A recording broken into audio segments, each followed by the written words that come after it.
unfortunately, I was at a point where I had so much pain that I couldn't lie still without being in the most excruciating pain of my life. And I kind of got to the point of like, I decided like this was it.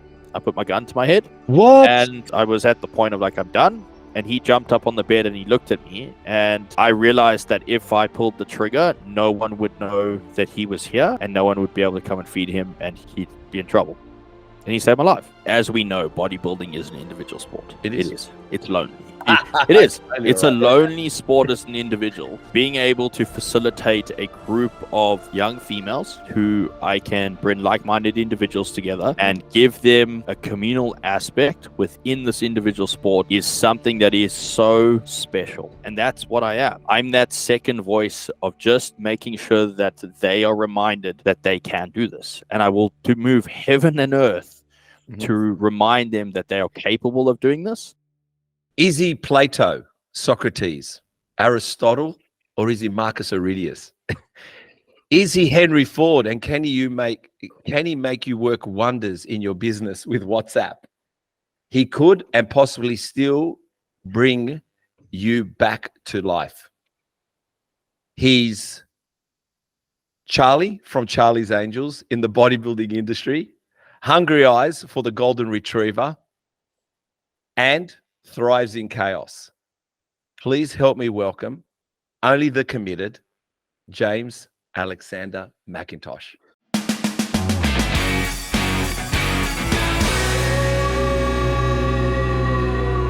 How are you, mate?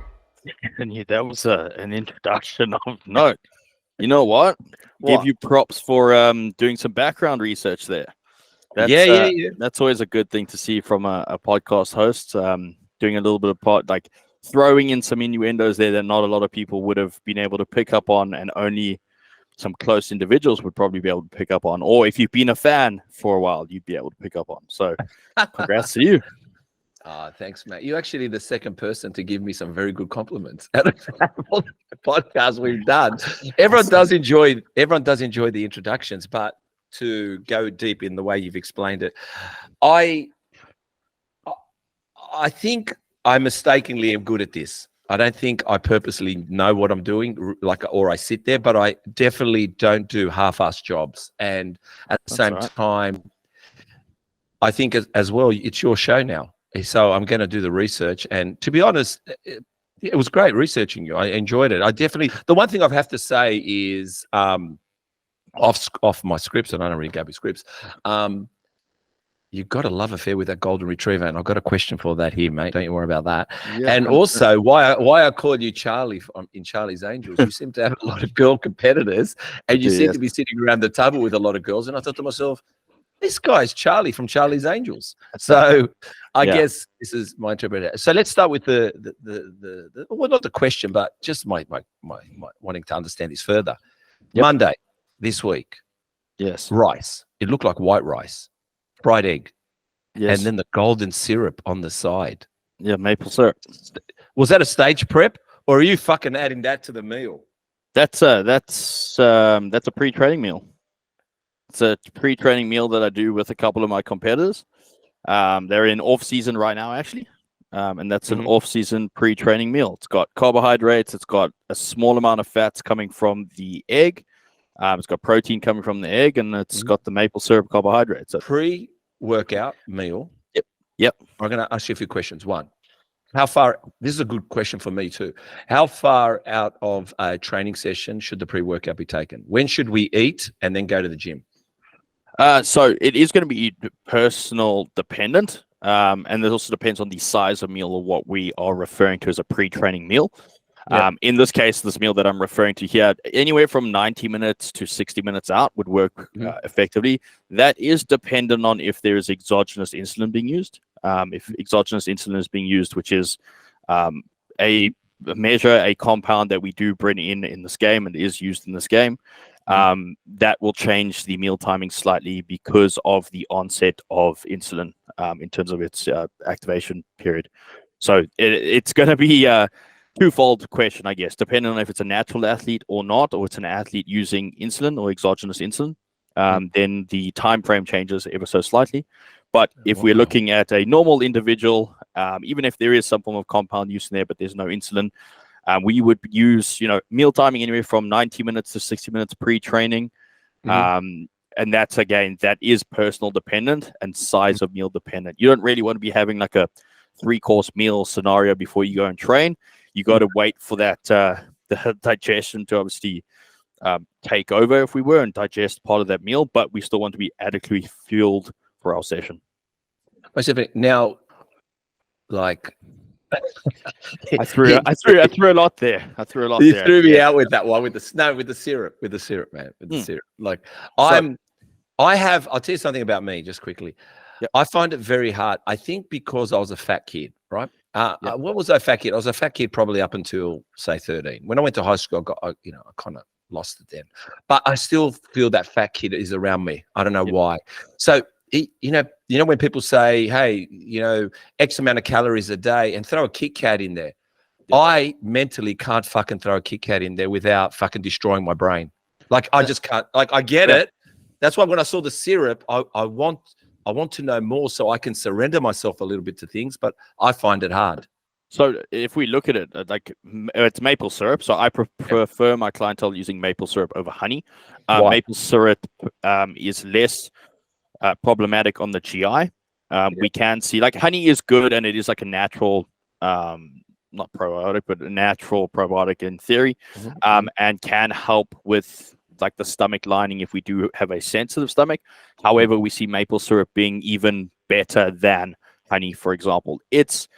Honestly, it's a quick, easy way to get glucose in, or get some form of kind of like carbohydrate in. However, you do need to be very mindful of the amount of honey and or maple syrup that you use, because in theory, you're just increasing glycogen in the liver. You're not increasing glycogen within the muscle belly. There is a difference. So when you're introducing carbohydrates, and like this, this makes a difference when you start looking at peak weeks, for example, but in the setting of us trying to fuel performance, which is essentially what I'm trying to do, you've just got to have a ratio. Hence, the rice is the bulk of the carbohydrate there. It's a long grain white rice. So like you could use a jasmine rice if you want. You could do basmati. How many grams did you put in that? Very, very dependent on individual. Most of my clientele will do anywhere from 20 to 40 grams of carbohydrates totality as a pre-training meal.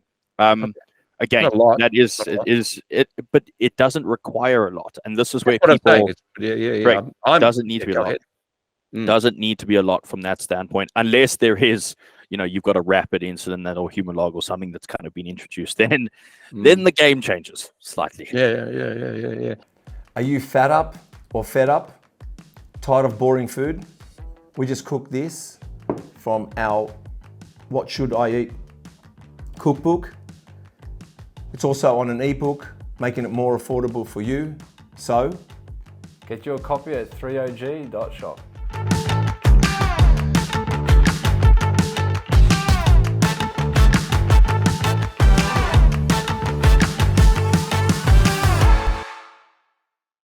And tell me, I saw the egg. How much maple syrup? Teaspoon? What is it? It was 15 grams. So it lands up being about, I think it's like 8 or 10 grams of carbohydrates, if I remember correctly. Wow. I'll tell you what, that fucking threw me off, man. All right. Explain to me, you at the gym, got the bro post, or you just sitting there.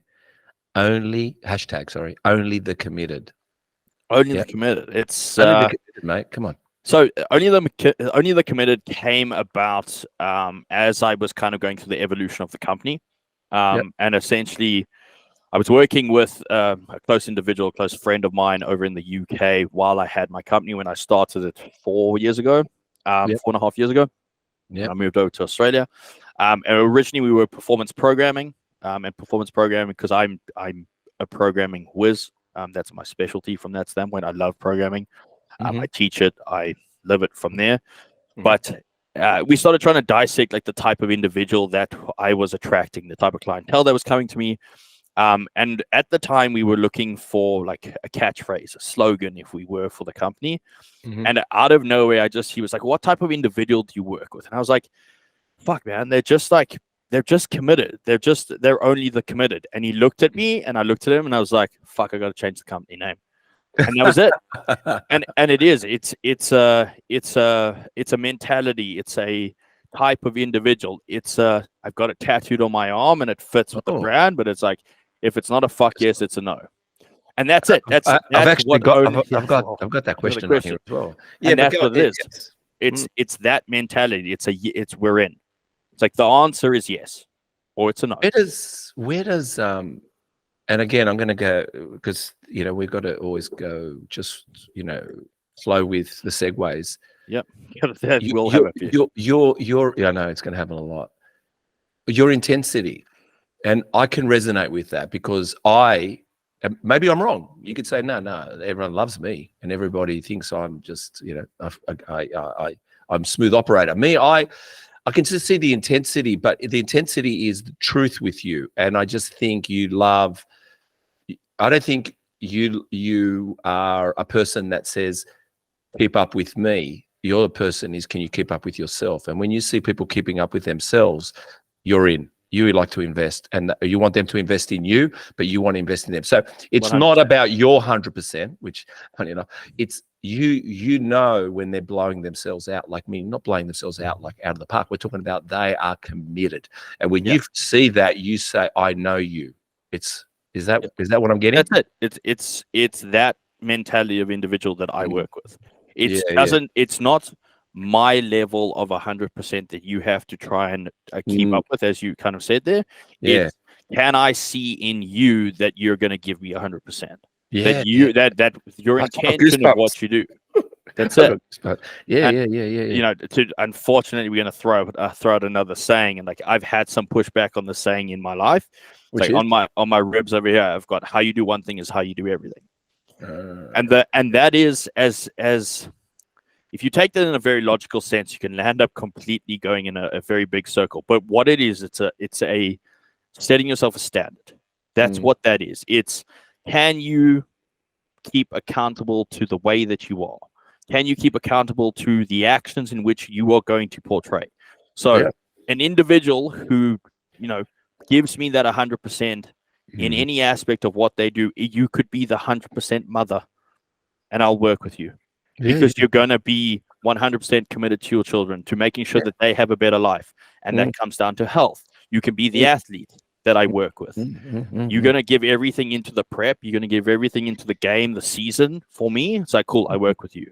It's when you don't, that's a person that I don't have any disrespect to them, but it's just not an individual that I can resonate with. And that's fine. That's perfectly acceptable. Yeah. It just reminds me, I know even just recently with my girlfriend, there was a situation that she got a bit emotional, and I was flipping it to take her away from the emotional, but she actually got very angry with me.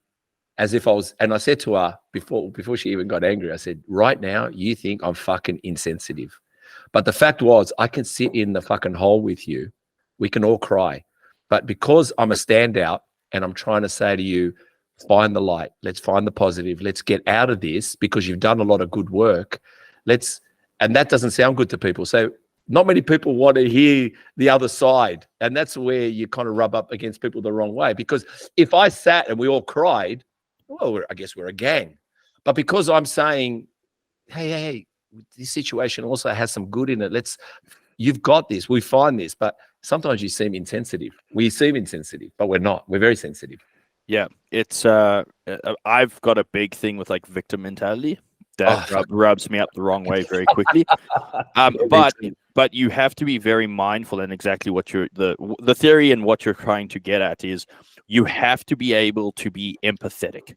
You have to. That's the goal. And that's, that's what a good coach does. You can show empathy in whatever the scenario, the situation is.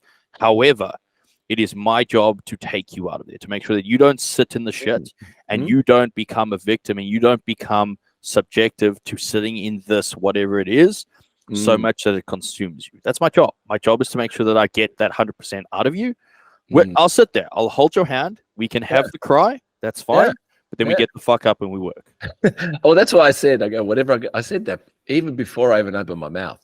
Oh no, I think I was actually probably just a little bit in the conversation. I said, right now, I sound like an insensitive motherfucker, but I said, just go with me, because I'm not. I just know what you're hearing you don't want to hear, but that's what we've got to talk about. So having said that, tell us about the highlights. I noticed up on your highlights, you got a lot of lifting going on, clients lifting. There's some serious lifting going on, predominantly, females. Yep. Females. I make strong girls. Yes. You do make strong girls. That's why I called you Charlie. And but the thing is, a lot of lifting going on up until, it seems to have started in 2020, but I see nothing in 2022 and 23. It seems to have ceased in 21. Why? I honestly just couldn't be bothered to put more things up on my highlights. That's it. Nothing's changed from a training mentality. It's just I haven't done it. That's in the reworks. That should all change with like the brand change. That's all the brand evolution that's occurring. There'll be an increase in those. But yeah, that's honestly just, I think the highlight feature had come out on Instagram, and I was like, what does this do? And I put them up there, and I've never changed it ever since. Well, no. Well, to be honest, I think. Yep. And maybe a tip for business and with Chris, because I push Chris a bit, like to do you know, reels and posts, they just come through and they go away. Stories capture your attention. The stories, what's happening? But moving that story to the highlight tells you that story is still valid. It's a moment. We want you to see. And I find researching you, or researching many people, I find more fun in their highlights, because they're giving me moments, not posts. And I go back and go, oh, right, because going through their posts, you actually rolling the screen up, trying to go find the dates. But when you go into highlights, it's kind of bang, bang, bang, bang. Oh, what's that? Bang, bang, bang, bang. So my emphasis is, the more, if you want people to get to know you or your business, not you personally, James, I'm just saying in general conversation. I feel with IG, I think stories and flicking it to highlights, and especially in directories that say this is this, this is that, that's this, that's that. Because I can tell you, when I researched someone and they said comp 2022, I go, right, okay, you competed 2022. Oh, comp 2018, comp. Okay, I can find you. I know so I can also find out what happened from here to here. That's why when I looked at your lifts, I was flicking through them. I go, right, 2020, 2021. Let me see what happened. I wanted to see what changed in 2022, 23. And when it wasn't there, I went, well, that's a good question to ask you. I'm not saying no one's lifting, but I guess you're not highlighting. Just honestly, I just couldn't keep up. Social media is one of those, like, I love social media from the standpoint of what it's been able to do for me as an individual. It's connected me with a lot of people. It's moved my business further than it ever would.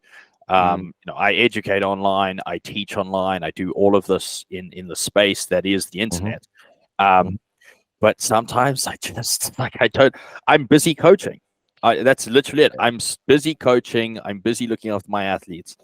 It's a task. However, I am not naive to the fact that I realize that it's part of the game. You have to play the game. You have to be as good as you can in that section of the game. And I'll be honest, it's not my forte. It's not something I'm good at, but it's not something that I'm trying to not get better at. Every athlete needs to improve on their weaknesses. That's a weakness that needs improving. I see your point. I think I tell you what, I see all of us on social media, one big entertainment package. As much as we can entertain them to bring them in to find out who we are and what we are. And I suppose that's kind of like how I see all the platforms is, at the end of the day, they're necessarily, you said you're coaching, you're speaking, you're educating. I'm assuming that's more where your monetization is. So that's where you monetize things. And the rest of it, I know it's all a joke out there. People believing they're making money there's only so many discount codes you can have out there to fucking get one protein powder at the end of the day. So everyone can act like they're affiliated, but they're not. And I've learned very clearly. I mean, I've got my protein powders around me. And can I tell you, they are not flying out the door.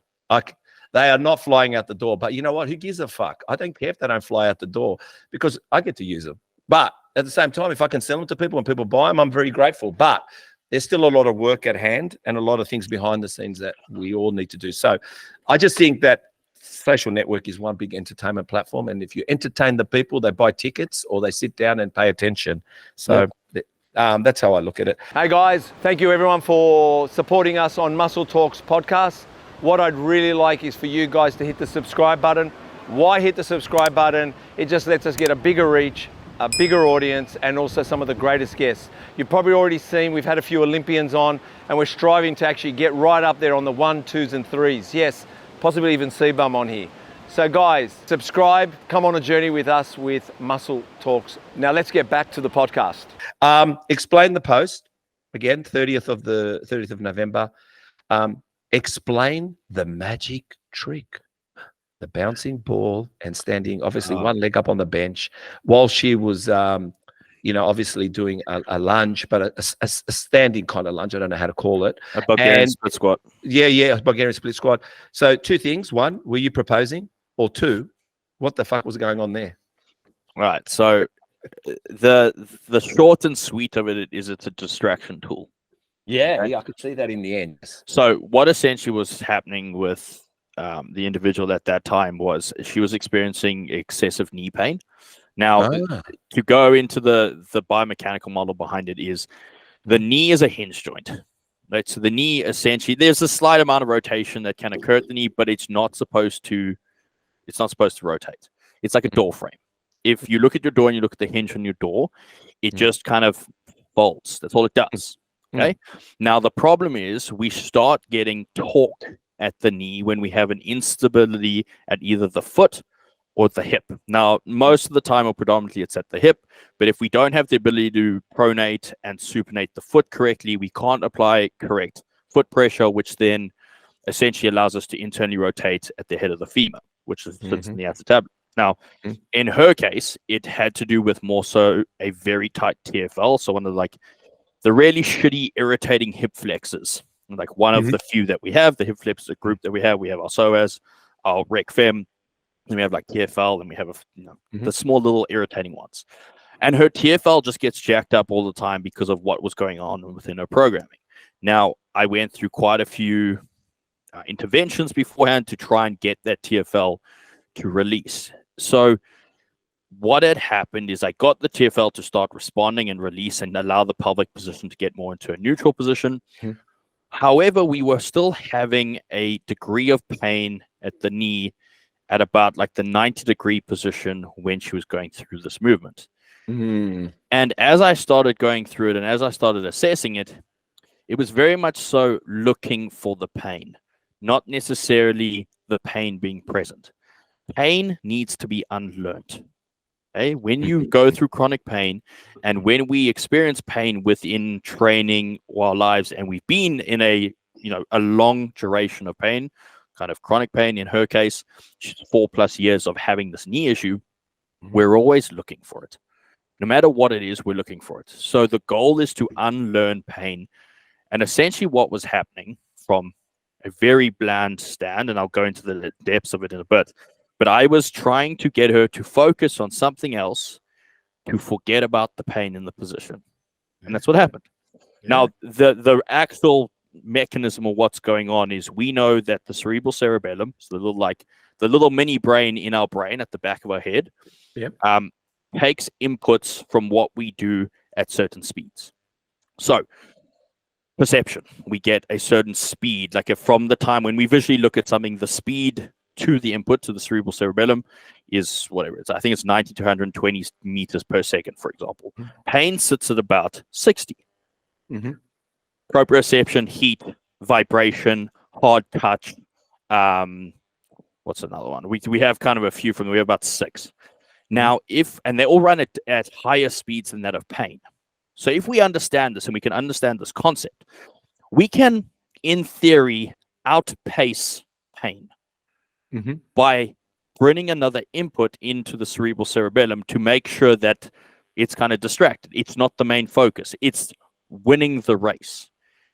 Proprioception and or like the ability to look at something and perform another task is one of these inputs that is faster than pain.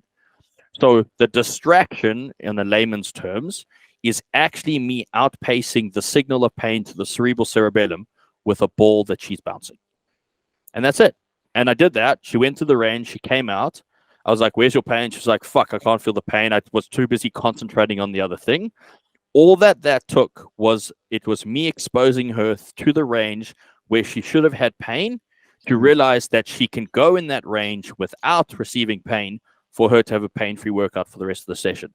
Because I told her body that it was safe to be in that position and not have pain.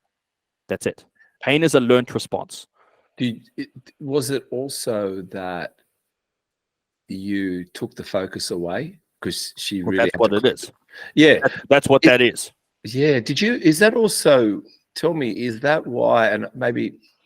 Is that why these Winhoffs, David Goggins, people that are at the elite levels of a lot of stuff fucking can survive, adverse situations of pain, and the pain can go for a long time? Is it similar in the training? It would not necessarily in the training, but essentially they're outpacing the stimulus of pain. Yeah, that's what I mean. That's what I'm trying to say. Yeah, that's it. That's the neurological side of what's occurring. It's not anything else. It's not magic. It's just knowing neurochemistry. That's it. It's incredible. I mean, I'm just thinking, I utilize it in quite a few different aspects of coaching. Yeah, but tell me something. Is there an age that we can? Does that, like, can we have that forever? Yes, that's what I mean. Like, I feel, especially getting old, you need that. I think you need, because things start to change, our bodies start to change. We find reasons and excuses, and surrender to them. I mean, it depends. When you say, like, as we get old, do we need that? What, pain? The stimulus of pain? No. What I'm saying, the attention to outpace it, to keep believing and not saying, oh, it's because I'm getting old. It's because of this. It's because of that. What I mean is, I'm trying to say is, we make excuses. Once you feel the pain and you make the excuse, and make the decision, it becomes hard. But what I'm saying is, we already know those are there. It's finding the other bit to prolong life, to prolong joy, to prolong adventures, to prolong exercise, to keep going. I mean, someone said to me, I heard that after the age of 30, we don't do deep breathing anymore. We're talking about deep breathing means sprint. That breathing, the breathing where you're catching your breath, like you've pushed so like far. Hard exertion, Hard exertion. After the age of 30, there's not much hard exertion going on in our lives. We seem to play safe. I'm just kind of thinking that. Yeah, I would disagree with that statement. How many people? So do you go for coffee every Sunday, or like where you live? Is there a coffee run? Is there a cycle track? Is there the bicycle lane? I will guarantee that all of the dudes in Lycra and the fucking bicycle helmet, they're all over 30 and they've just gone through hard exertion. All right, hear me out. I never said everybody. I'm saying, and those guys you said over the age of 30. Yeah. But what I mean. So you get the point I'm making. The point that I'm making is that generally the individuals on the bicycles that have just done their long distance run are over the age of 30, because they're generally 40 to 50 years old. They're doing the social bike ride and they're having a good time. Nothing wrong with that. But to say that they're not doing hard breathing would be an incorrect statement. Yeah. No, I see your point. I think what maybe the way I entered that conversation was predominantly people over the age of 30 are not exerting high breathing, whatever you want to call it. And I'll say that if we put the whole world together, that those bike riders aren't in even 1% of the world. But majority of people like myself, and maybe yourself, and people that do bike ride, that do go and bike ride, are putting that exertion in. It's just, I think what they were trying to say is, when you're a child, when you're growing up, predominantly kids are running at a pace that pushes that exertion. I'm saying in the grand spectrum thing. So in that when case, we get older, when we get older, I think what I'm saying is we don't exhaust ourselves in a certain, we play safe. Different to the gym, different to your athletes, different to Chris, me, everybody. But if I look around, it's a small number of us, if it is us or if it's them, whoever they are. See, I would add the caveat to that it's got nothing to do with age then. Yeah, Because yeah. if we look at the general population, we are unfit, we are obese, we are overweight. That's what I was trying to say. 70% of Australians have hypertension. Yeah. So Hypertension. So high blood pressure. Yeah. If you've got high blood pressure, your chances of doing high exertion things are probably very low. So it's like, you're not wrong. And the statement is probably coming across in terms of no one is at the stage that we used to be. When you were in school, you played sports. Yes. It's like you got over the age of 18 and now you don't have to play sports. Correct. It's like, 100%. And that kind of falls into like the whole conversation around, you should be trying to do 60 or 90 minutes of zone 2 plus cardiovascular work within the week. Most people don't do that. Zone 2 is a pretty, I don't like the zones concept, but zone 2 is a pretty, a decent pace that you can just keep up a conversation while you're doing some form of cardiovascular activity. But you, like most people, can't do that. And that's the problem. You're right in terms of that case, 100%. Yeah, because I did at the age of 30. I'm not very. I shouldn't put. I don't want to put myself down. I probably didn't understand athletics. I was really I just talked myself out of things in a way when I was younger. Even soccer, I was probably a good soccer player, but I didn't believe I was. I didn't believe I was good at anything. But having said that, I did sprinting at the age of 30. 30 is a really good age for sprinting, right? Just it is, I guess. But I just remember that breathing pain, that exertion, a 300-meter sprint, a 100-meter sprint under a stopwatch to want to beat the 100th of a second. That took time to recover. And also we would do a 300 on 300 on 300 sprint. There was something. Oh no, sorry, I apologize. I think it was a 100-meter sprint. Walk back. Yeah. Walk back. Walk slow. Take your time. Get your air, and then line up and go again. Yeah. Come back. Go again. It's amazing what in a short time what you can put your body through, and I think that's what I'm trying to say. I don't think we do that anymore. I don't think. I don't think most people do hard things anymore. Yeah, that's what I'm trying to say. No one gets in an uncomfortable situation on purpose anymore. Yeah. And it's a shame because it's where, and I don't want to do the cliche thing of like you grow where when you put yourself in uncomfortable positions, but that's what it is. It is that life is meant to be uncomfortable in a way. Yeah, and actually, before we go into the next question, to be honest, any discipline's uncomfortable. Just say that, and I'll tell you why. In the morning, I have some rituals and habits, and I'll say to you, every morning, my rituals and habits, I can't be fucked. I don't want to do them. I don't want to have a quick cold shower. I don't want to. I can do it. I don't want to, but I go do it because I already know I don't want to. I don't want to write in my journal. I don't want to read my affirmations. I don't want to fucking do any. I already know I don't want to do it, and that's the bit, because everyone believes everything you want to do. Sorry, all those rituals and habits that you perform, you actually think you're jumping for joy. No, they're hard. They take up 5 minutes, 10 minutes, 15 minutes. You just want to sit down and drink a coffee or get to the cafe. Yep. But no one understands that not one of them is a sense of joy. It's a discipline that you feel good once it's done. Going to the gym, you go, fuck, I've got to go to the gym. Once the gym's done, you're like, great, I did the gym. So I guess it's an accomplishment of a difficult task. Yeah, it gives you that feeling of gratification. It's delaying the gratification, going through the uncomfortable situation, task at hand, and then coming out of it on the other side is what we want. We want that. We want that feeling of I was able to accomplish this thing that I really couldn't give a fuck about. Sometimes it's like I don't want to go down and do my journaling. I couldn't give a fuck. But you get it done. Then at the end of the day, you're like, I did it. I did the task that I didn't want to do. And that is what's important, is most people don't do the tasks that they know they don't want to do. And then they make the whatever, they make the excuse, they make the word, they make the verbiage, whatever you want to call it, up that they can just kind of do it tomorrow, or they'll do it next week, or okay, I can do it later. One day doesn't count.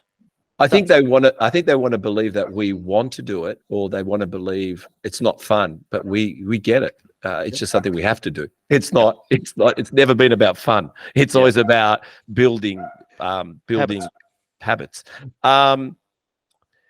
Explain to us prescript, mobility, stability, and strength. These guys, what is this prescript? Prescript is an mostly online education company that I work for. I've been working for them for 3.5 years now, 3 and a bit years. Owners are Jordan Shallow and Jordan Junta. They're both chiropractors from California. Jordan Junta is an Olympic weightlifter, and Jordan Shallow is an ex-powerlifter and sports performance coach is kind of the word that we use from there. And they developed course curriculum that is the Prescript Level 1.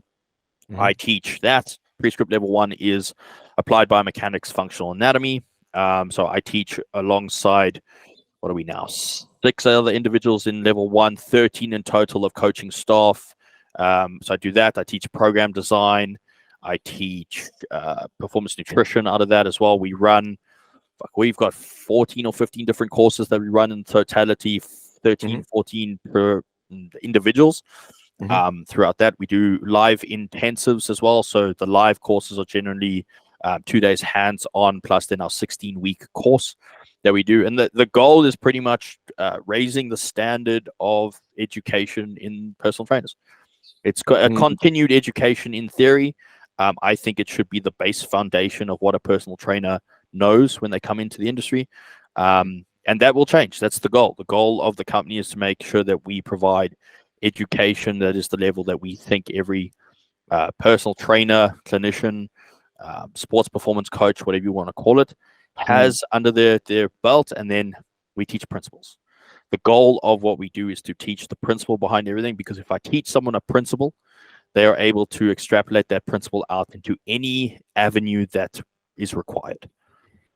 I think it's I've, like I said, I've been in the industry. When I say the industry, training since I'm 54. So what have I been? Two, and obviously from the age of 20 to 50, that's 3 decades. 3 decades. Yeah, I'm trying to put my maths together. I do like maths. But what I found was, and I did a personal training course. I in my early 20s, I went and did the, I don't know, AIF or FIA, whatever it was. Yeah. But I never performed it. I never trained anyone. The reason I didn't train anyone at the time was there wasn't a real big need for that. Yeah. And I guess I did it because you love the sport. I love the sport, and also I didn't want to do it professionally because I love the sport and I wasn't wanting to turn it into, I was already had a good career. So I was okay with my career at the time. But what I do know and what I'm seeing at the moment is just as we get further and further into it, it just seems that personal training, it can be anyone and everyone, and it's not. And I think what you guys are doing possibly and what you're trying to bring into the industry, I think it's mandatory. I think it's needed because my daughter, I'll use this as a question. My daughter just finished doing performing arts. Yeah. And it's an expensive course. But they don't take your money. You have to apply. And then through the course, you get dropouts because this is fucking hard. So they don't get, like, in other words, they don't want your money.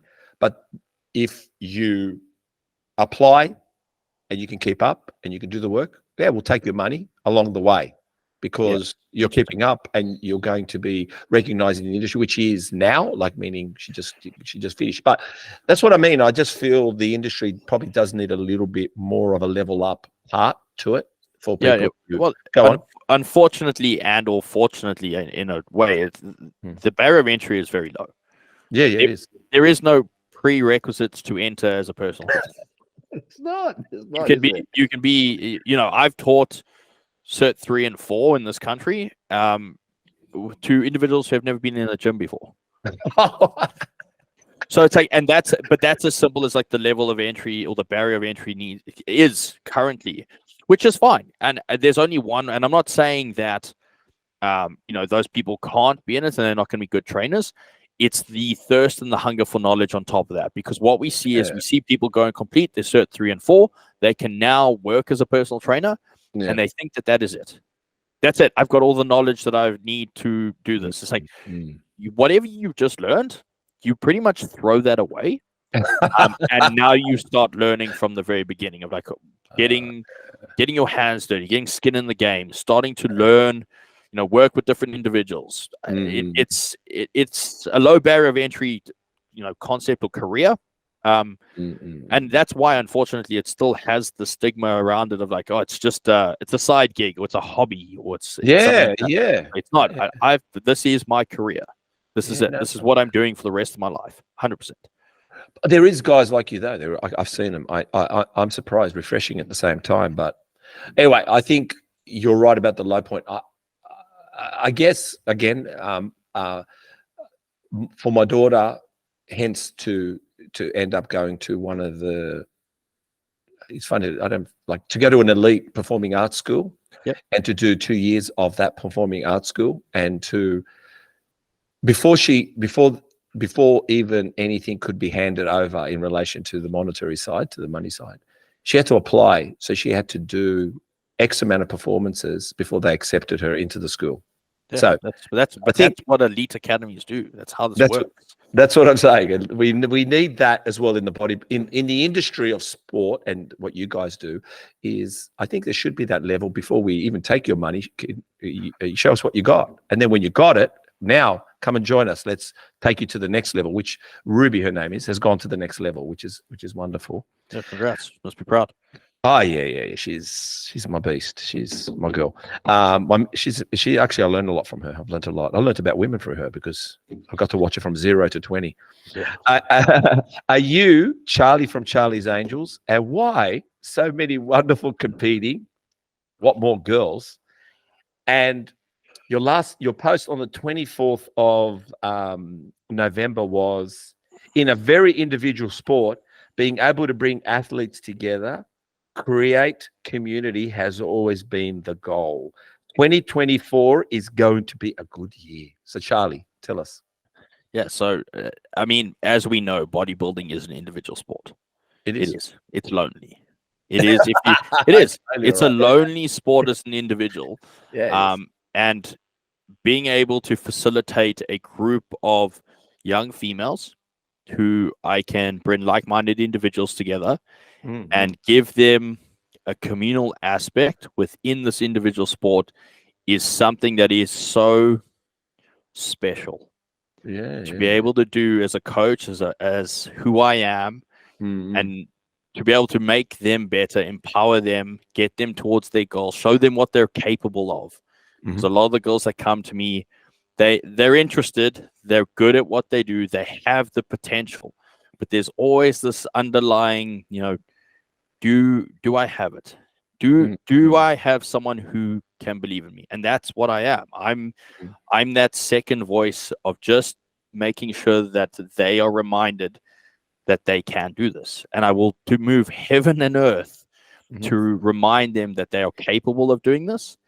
And now being able to do that with a large team, a large variety of different individuals who I can bring together, who then start empowering each other and start kind of festering this communal aspect together, because the goal is the same thing for all of them. But now that it's what did CrossFit do so well? CrossFit created community. That's why CrossFit did so well and has done so well. It created community. It's a like-minded individual, the group of individuals coming together and all hurting in a workout and doing stupid freaking Metcon things, but they're all suffering together. It's group suffering. And when that just creates this empowerment and this team, and I've seen it evolve and develop over the years. And as I've got more and more girls together, and I've had the luxury of having more and more girls within, similar states or similar countries, and I've just seen it kind of flourish from that standpoint. And it's empowering. I love it. I love seeing, what I've been able to kind of bring together literally in front of me. And that was, the post, I think it was the dinner post, if I remember correctly. Yeah. You had a big smile on your face. And that was a bunch of girls who were all supposed to compete. And for various reasons, things changed. And we just went out for dinner, and it was all of them all together, all same mindset, all same individuals. And it's just lovely to see that that's something that I can create and have been able to create. And 2024, I've got a big team of girls coming through, and the same thing's going to happen. The goal is the same: create the community for them. No, I think you're onto something. Yeah, I'm just thinking and listening to what you're saying. I think that you mentioned individual sport, and you mentioned when you make it about yourself, predominantly goes nowhere. Unless you're some kind of movie star, actor, unless you're somebody that basically is in that field that predominantly the fan bases are based around you. But even when you see a lot of movies, even comedies, you see the same kind of actors hanging around. They're all in the script. They've got something given to them. So I think as you work together as a team, but also I think if you look at sport as well, sometimes you wonder, why has a team signed up that older player? Because that older player is going to coach the younger ones. There's the one, he's changed or she's changed. She's grown. She's got relationships. She's got kids. These kids are coming through. They're young, the individual, they're selfish. They need someone, not the coach, just to whip them in line, but they need the coach. The coach needs the team, and the team works together. So the whole thing, I guess correct me if I'm wrong, but I'm seeing that what you're saying is to build the foundation is to build the community, and the community together, working for each other, won't let each other down. And I think that's what's important. Yeah, That's well it. done. I mean, it comes from my background. Like I was very big in team sports when I was growing up, and then I shifted away from team sports into a very individual sport. So I was. What was your team sport? What was your team sport? So team sport, I played field hockey. So I played for under 18 South Africa, and I unfortunately got badly injured and missed out on a whole bunch of good opportunities from that. And I moved into Olympic weightlifting and powerlifting. So I represented South Africa in 2015 at the Commonwealth Champs. Got badly injured there. And that kind of like stepped my career up. However, what I saw, I've been through the ringer with injuries. But essentially what happened is when I moved away from that team sport and I moved into powerlifting and weightlifting, which is me, that's all that there is. I joined a club that had instilled that team mentality. We had team sessions on a Friday every week where the entire competitive team in or out of season trained together at 5:30 p.m. on the afternoon. And we had 30 plus individuals all doing their own thing as a group. And I saw how that empowered all of us and what that did for us as a club. And I've always thought that, as I transitioned into bodybuilding and I transitioned to this comp prep that created such an opportunity for me and so much power within my individual sport. I'm going to make sure I do the same thing in what I do here.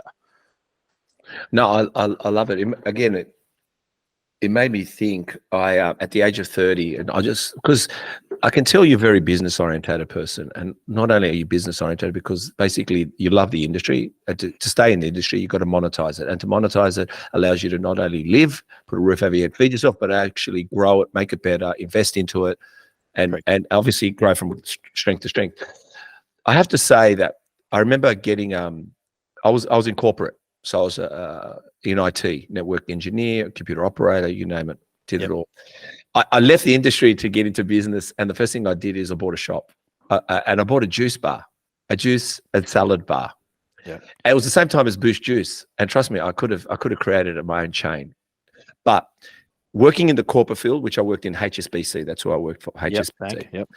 And it's something I'm not here to educate you. I'm listening to you and what you do and how you do it, and I can see where you're going. The one thing I did is when I came into my shop, I looked around and I said, fuck, we're not in Kansas anymore. There's not even air conditioning, let alone any little air fragrance sprays in the toilets anymore. These things are shit. But one thing I did was I made everyone believe that we are a big company. So all my staff, I made them believe we are a big company. How I did that was when I had meetings with them, I actually bring, I did not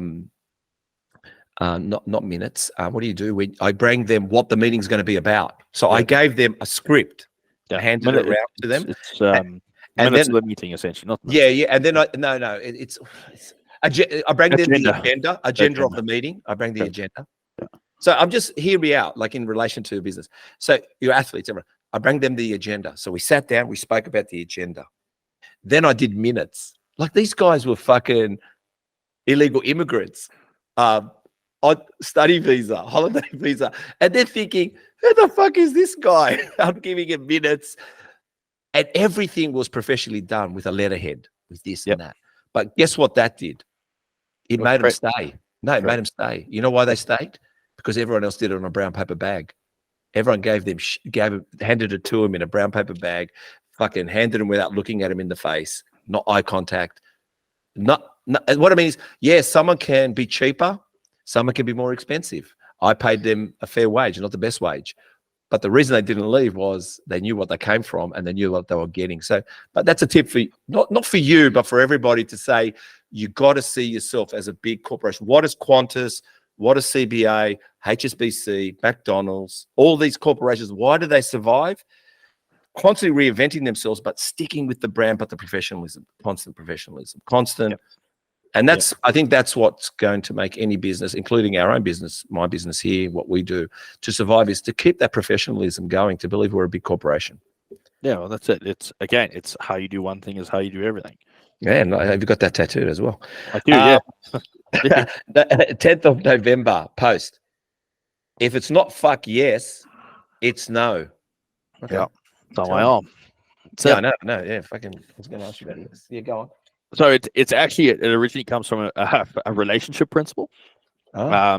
So it's like, it's pretty simple. It's like if you're going out with a girl, and it's pretty much the question to start off with at the very beginning. It's like, is it a yes or a no? Because if there's a hesitation, if there's a thought, then it's a no. It should be a fuck yes. And that principle is like, I've kind of, I've mentioned at the very beginning, that's how I want to try and live life as best as I can. I don't get it right all the time. There is, we are human, but it is trying to keep yourself to that standard of, if the answer is not yes straight away, the answer is no. There's hesitation. It means that you're not going to do it. That's it. And both answers are good. That's the beauty of it. Yeah. Yes. No, it is. So a lot of my tattoos that I have tattoos. All of them are sayings. All right. Well, let's go with this one. Thriving chaos. Thriving chaos. Yeah. Thriving chaos is on my chest. I know. I saw it. Thriving chaos is on my chest. Fanboy. I'm a fanboy now. Go ahead. That's it. So all the tattoos are in positions in relation to certain things. So if it's not a fuck yes, no, is across my forearm. That is the hand that you put out when you make a deal, when you make a handshake. Wow. Okay. Fuck positioning too. Here we go. That's no everything. All the positions are what the meaning is. The meaning is the position is what I mean. Then why up here? Why thrive on chaos is up here? I don't understand that part. Tell me why. Thrive in chaos. Think about it. So lung cavity will kind of sit up there. It kind of goes across. So there's another reason as to it. A little bit lower. I will be getting my dog's paw print on my chest. My heart. So he's right. That will happening, and then he'll also get one down my left forearm as well. But Thriving Chaos, it came about with the current year that we had. Like there was a lot that happened within the year, and it pretty much didn't stop and give me a break. And from the background of what I have, so I was an emergency medical practitioner, so I was a paramedic in South Africa.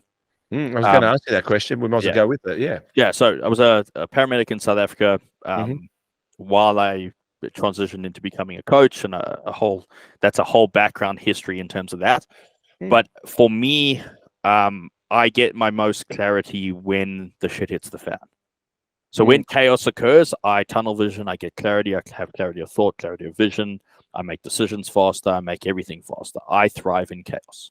When I have to treat a patient on the side of the road for a car accident, when I'm running into gunfire, when I'm running into any type of disaster scenario, I think the clearest. That is the type of individual that I am. I run very sympathetic. I run in a way that I need excitement to stimulate me. I need adrenaline. Right? So when business, life, all of these things in life kind of got very chaotic within this, everything performs better for me. I thrive in chaos is where that comes from. Do you ever get tired of it? Never. Why would I? I don't know. I'm just asking the question. I don't know. Just And that's it. There's time periods within life that you become exhausted. And there's a whole bunch of aspects to that. It's because I run very sympathetic. When I say run sympathetic, I run with a more sympathetic drive of hormones than I do parasympathetic.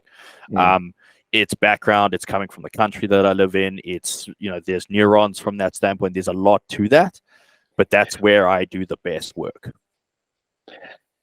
Just explain sympathetic. Sympathetic. What you were just saying. What does that mean? Right. Exactly. So I got an idea, but yeah. So you have parasympathetic and sympathetic drive. So parasympathetic, we all know, like, parasympathetic is rest and digest. Sympathetic is fight or flight. Is essentially that when we think about it. So parasympathetic hormones are like acetylcholine, GABA, and then we have a sympathetic, which is like noradrenaline and epinephrine or adrenaline. It's like that. What people don't understand, and you get all of these individuals who are like, oh, do your ice baths to become more parasympathetic or get into a parasympathetic response. It's like, yes, 100%. However, what we forget and what we don't actually know when we look at it and how those hormones interact is we actually have an influx of parasympathetic or a withdrawal of parasympathetic hormones and an influx of sympathetic or a withdrawal of sympathetic hormones, which affects heart rate. So you'll ever notice, like, when you start, I don't know, have you ever like almost got in an altercation with someone and like the heart rate starts increasing and like that red vision starts coming, you go a little bit dry in the mouth, you're like, you're on? That is an influx of sympathetic hormones coming in to the body. Your heart rate will start increasing. Generally, that will kind of get to like 100. So as we kind of go, your heart rate increases and it's 89, 90, 91. There's a withdrawal of your parasympathetic hormones going away. As you hit 100, sympathetic hormones start kind of coming in. And then it's this increase in the sympathetic hormones that drives that heart rate up. You're now ready to fight. You're either going to fight or you're ready to run. That's your body's way of priming you to, exert in whatever manner that needs to be. So that's the sympathetic drive. I run very sympathetically. I don't, and when I say very sympathetically, I could run, on that heart rate closer to the hundreds, which, yes, is in theory parasympathetic, but it's a smaller amount of parasympathetic hormones in relation to the amount of sympathetic hormones that have come in. Where does that come from? What do you mean, where does it come? Like, in you? Yeah, where does it come from in you? Honestly, I think it's got to do with where I grew up. Tell us that. South Africa. South Africa is one of the most dangerous countries in the world. Tell us. The question is, I'm going to go to the paramedic, but tell us James growing up. James, I grew up in Dreamer. James the Dreamer. The Dreamer. I grew up in South Africa in Johannesburg. I'm not going to sugarcoat it, and please understand that there is also different aspects to these lives. It's like I grew up. South Africa is a dangerous country. We have a high amount of crime. We have a high amount of unemployment. We have a very high amount of people who have no money, essentially, and we do have a very high crime rate because of that. And life it's normal. It feels normal there when you're living there, but in relation to what we have here in Australia, this is easy. This is chill. This is nothing. After the age of 18, I carry a gun every day of my life. I carried Glock 17. That was my favorite weapon of all choice. I lie. My rifle was, but that's it. Your personal safety is always something that you're thinking about, and it becomes second nature. So this is where, like, talking about the bad, I never wanted to sound like I'm completely shitting on my country, because at the time it's normal. And it is. You just live in that heightened state all the time, though. You drive your car, you get close to robot. What do you guys call them? Traffic light. We call them robots, whatever. Traffic light. And I'm on alert, because at traffic lights, that is where we have smash and grabs. You can't have your phone visible, because they come through the window and they break through the window. They either steal the car, they put a gun to your head, or they take your purse, your bag, your items, like those types of things. You're on alert at all times. So you living in this fight. The kind of, we like to call it like condition orange. So condition orange is like you're alert, you're aware, you're primed, and if the shit needs to happen, you can jump into the red or condition red and be able to execute in whatever you need to execute at that time. So I would predominantly say the environment has got a big thing to do with this. And the more I learn about it, the more I learn about myself. And I go to a psychologist on a weekly basis. Best thing I've ever done in my entire life.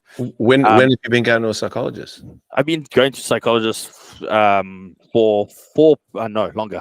I started going to a psychologist when I was in South Africa, when I was a paramedic, just because of some of the traumatic events that I went through. And then I was seeing a psychologist via Zoom. My psychologist in South Africa while I was here in Australia. She unfortunately, she got executed at a traffic light.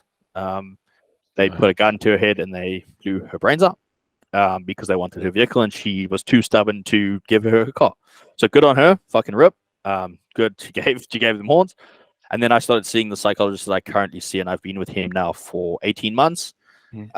Best decision I've ever made in my life in terms of seeing someone from that. I think I fucking agree with you. I've seen a psychologist. I haven't seen one recently. I don't want to talk about me. I want to talk about your subject, but for 10 years, and fuck, I love them.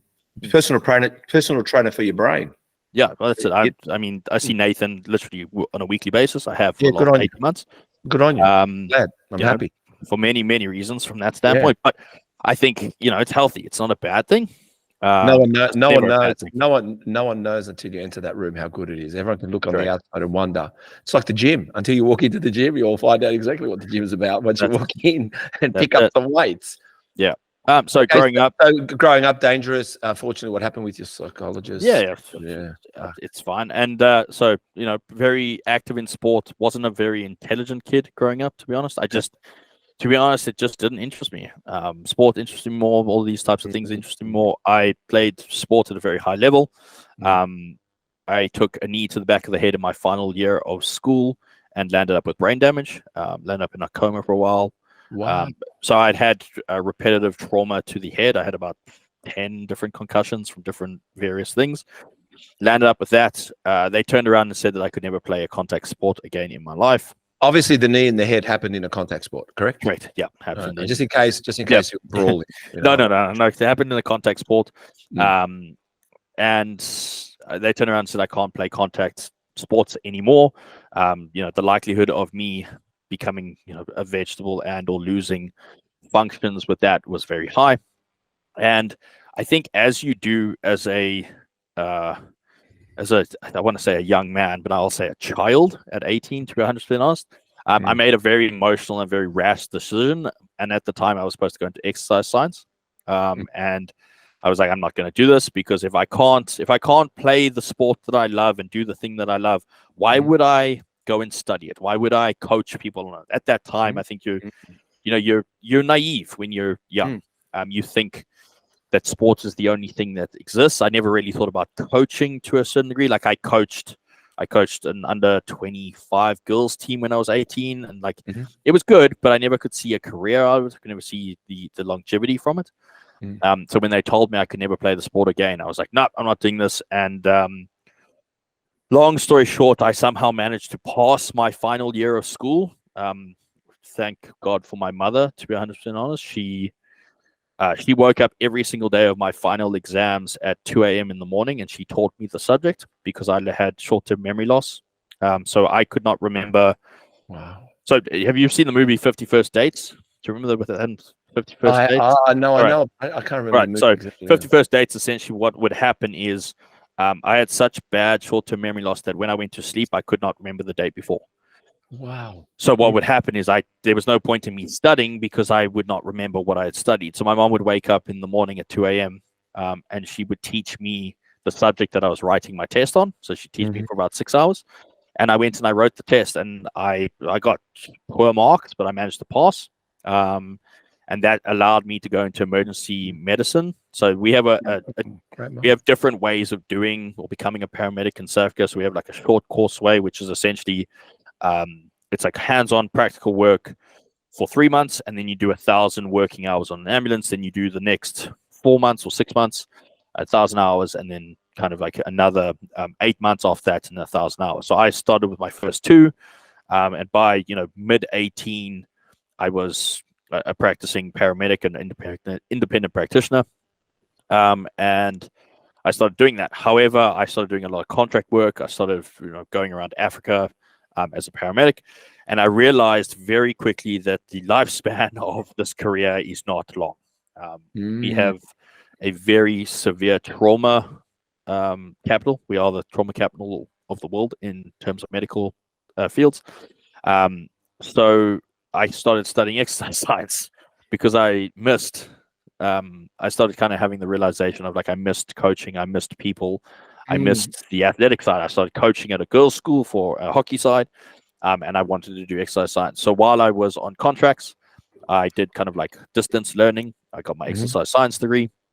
And then I started personal training on the side. So on my shifts, I would work as a paramedic, and in my off shifts, I'd work as a personal trainer. And eventually that kind of transitioned into full-time personal trainer, and then I would volunteer as a paramedic. And that kind of continued. And that was it to a certain degree. In the background, started training Olympic lifting and powerlifting, and did relatively well in that, earning my national colors, representing South Africa 2015. Got badly injured. Landed up at the age of 21 with a full hip replacement, youngest hip replacement in South Africa, due to non-traumatic injury. 2 years after that, my hip replacement failed, and they had to do a revision. Landed up with some complications behind that as well, having to do a whole bunch of different treatments, and that's where my love for rehabilitation, my love for exercise, being able to fix the body, kind of started to develop, and that led me onto the path of education and really trying to upskill myself in those aspects. Where It's a lot, I know. No, it's good, man. I mean, you've the great thing is you're speeding through my questions, which is great because that's what's important. I mean, you're answering stuff that I wrote. But tell us, can you share? And Yep. I'm not good with horror movies. Yeah, Can you share a hair-raising moment, an experience where you felt that when it tested you? Was there a moment that really tested you, you know? And tell us a moment that gave you a lot of joy too, like you thought, that was pretty cool. In terms of like the paramedic field? Yeah, paramedic field. Yeah, paramedic field. We went to multiple like vehicle accidents. I'm already scared. I'm already scared to hear this. Go ahead. One of my first ever shifts, we were on standby at a motocross event. So it's Kyle Army Racetrack, which is a very well-known racetrack in the world with F1. But they were doing motorbikes, and we were on standby there because you have to have paramedics around. Of course. And we had a total of, I think it was 6 deaths in the space of about an hour on the track. So they actually closed the track because it gets to, so in the sport, there's a superstition that if you have more than 3 deaths on a race day, you actually land up closing the entire racetrack. It's deemed a dangerous track. Wow. So what happened is I watched a 16-year-old son kill his father in front of me on a motorbike. So what had happened is they had a rolling start. So rolling start is essentially they have a certain speed that they come up to the start line on from kind of the base of the track. And as they're getting closer, as it gets green, they zip off and go. And what had happened is the father hit the throttle a bit too hard, and he landed up, doing a wheelie, popping his bike. And as he fell off his bike at the back, his son came in behind him and hit him in the back of the head. So base of skull fracture is what that is called. And I was on scene with my best mate, my partner at the time, within about, 15 seconds. I looked at this gentleman, and his entire helmet, his visor, was just splashed with red all over it. There was blood coming out of everywhere. We immediately scooped him, picked him up, put him in the back of the ambulance, and I jumped on his chest and just started pumping chest because there was no pulse. So I started performing CPR straight away. Unfortunately, the individual who was working with me at the time, which was a nurse, pulled his helmet off, and she started giving air. So giving with the BVM, started giving him oxygen or rescue breaths. However, because of the amount of blood that had been pouring out of his nose and eyes and ears, the seal was not sealed correctly around his mouth. And what she landed up doing while providing air was basically splattering the blood all over my face and all over the entire ambulance while I was trying to perform this. So we resussed him for, God knows, quite a few hours. Landed up declaring him dead. And at the age of 18, I had to go and tell a 16-year-old that he had killed his father. That was the first of the 6 deaths that we had on that day, which was multiple. That was within my first week of working as a paramedic. That's how I was introduced into the career. It's an understatement on Chaos and Thrive with you. That's an understatement. That's Give us a happy story. What have you done? Have you delivered a baby? I have in hospital. Yes, I have. I've delivered a little slimy. Little slimy, as I would call it. Listen, as a male who is very interested in the female sex, that is not something you ever want to watch. Well, I'll tell you something. I mean, you. I remember going to a birthing class with my. But it's different. It's yours. No. I'll tell you something quickly. Yeah. My kids were both cesareans, meaning Ruby, we did try for many hours, but her heart rate just increased. It was becoming it was becoming dangerous, problematic. It was problematic. But we watched the video. You know, they take you to a pre thing. And I remember watching the video, and it's the truth. You look around the room, and every guy's white. And then it's never the same ever again. Like it is never the same ever again. The fact that it's natural. You know what? It's beautiful from the standpoint of like the human body can do these things. And don't get me wrong. No. I am so happy that I am not a female. I say this to all of my female clients all the time. I'm like, one, I would have been the ugliest woman ever alive, 100%. And two, I would not have been able to put up with half of the shit that they have to do. I think it's phenomenal that the female body can do what it does. However, delivering a child makes you look at the female appendages in a very different light. I can imagine. And let me tell you, if you were a female and going by your characteristics right now, you'd be hard to fucking get on with. That's another story. Yeah, it'd be a real hard day. It'd be a hard day. So the other one I wanted to ask you was explain, we'll go back to a bit of training now. Explain an influx of overcomplicating programs. Man, pick 4 or 5 exercises for the day. Prioritizing them, the body part. Tell me about that post. You were. I think you were. I don't know where you were. Either you were lying in the sun, having a great day, and you decided that was my standard. As part of like my morning ritual, if we were, I get coffee in the morning with Ziggy, and we go out this little park where I live, and we get some sunlight, and I do some work there, and I kind of catch up on the admin that needs to be done. And there's this overcomplication of exercise. Yeah, that's what I want to talk about. Within the industry. It's most people just need to get stronger at life and being stronger in general. There's this overcomplication of they want to elicit a stimulus to a very small muscle that they think needs to be brought up. And there is a time and a place for that. Elite bodybuilders need certain body parts to be brought up. Most individuals just need global size, and they need to know how to just do a movement correctly, do it correctly for a long period of time, do it correctly with an progressive overstimulus, and just make sure that there is some form of increasing the ability to perform the exercise more and more. Everyone overcomplicates the shit, and it's really not that complicated. It's true, it's true. Like, again, when I wrote this down and you said about the overcomplicating, and I think, you know what? I've overcomplicated it. Myself. Because the funniest thing is, when it wasn't complicated, I actually grew better. I'm sure I was younger at the time, but so many people overcomplicate it. Like, we just listen to too much traffic, too many people online, everyone's a fucking expert. Everyone's on 50K and they're an entrepreneur at 50K. I can't believe it. I thought you'd at least be earning, $250,000 a year.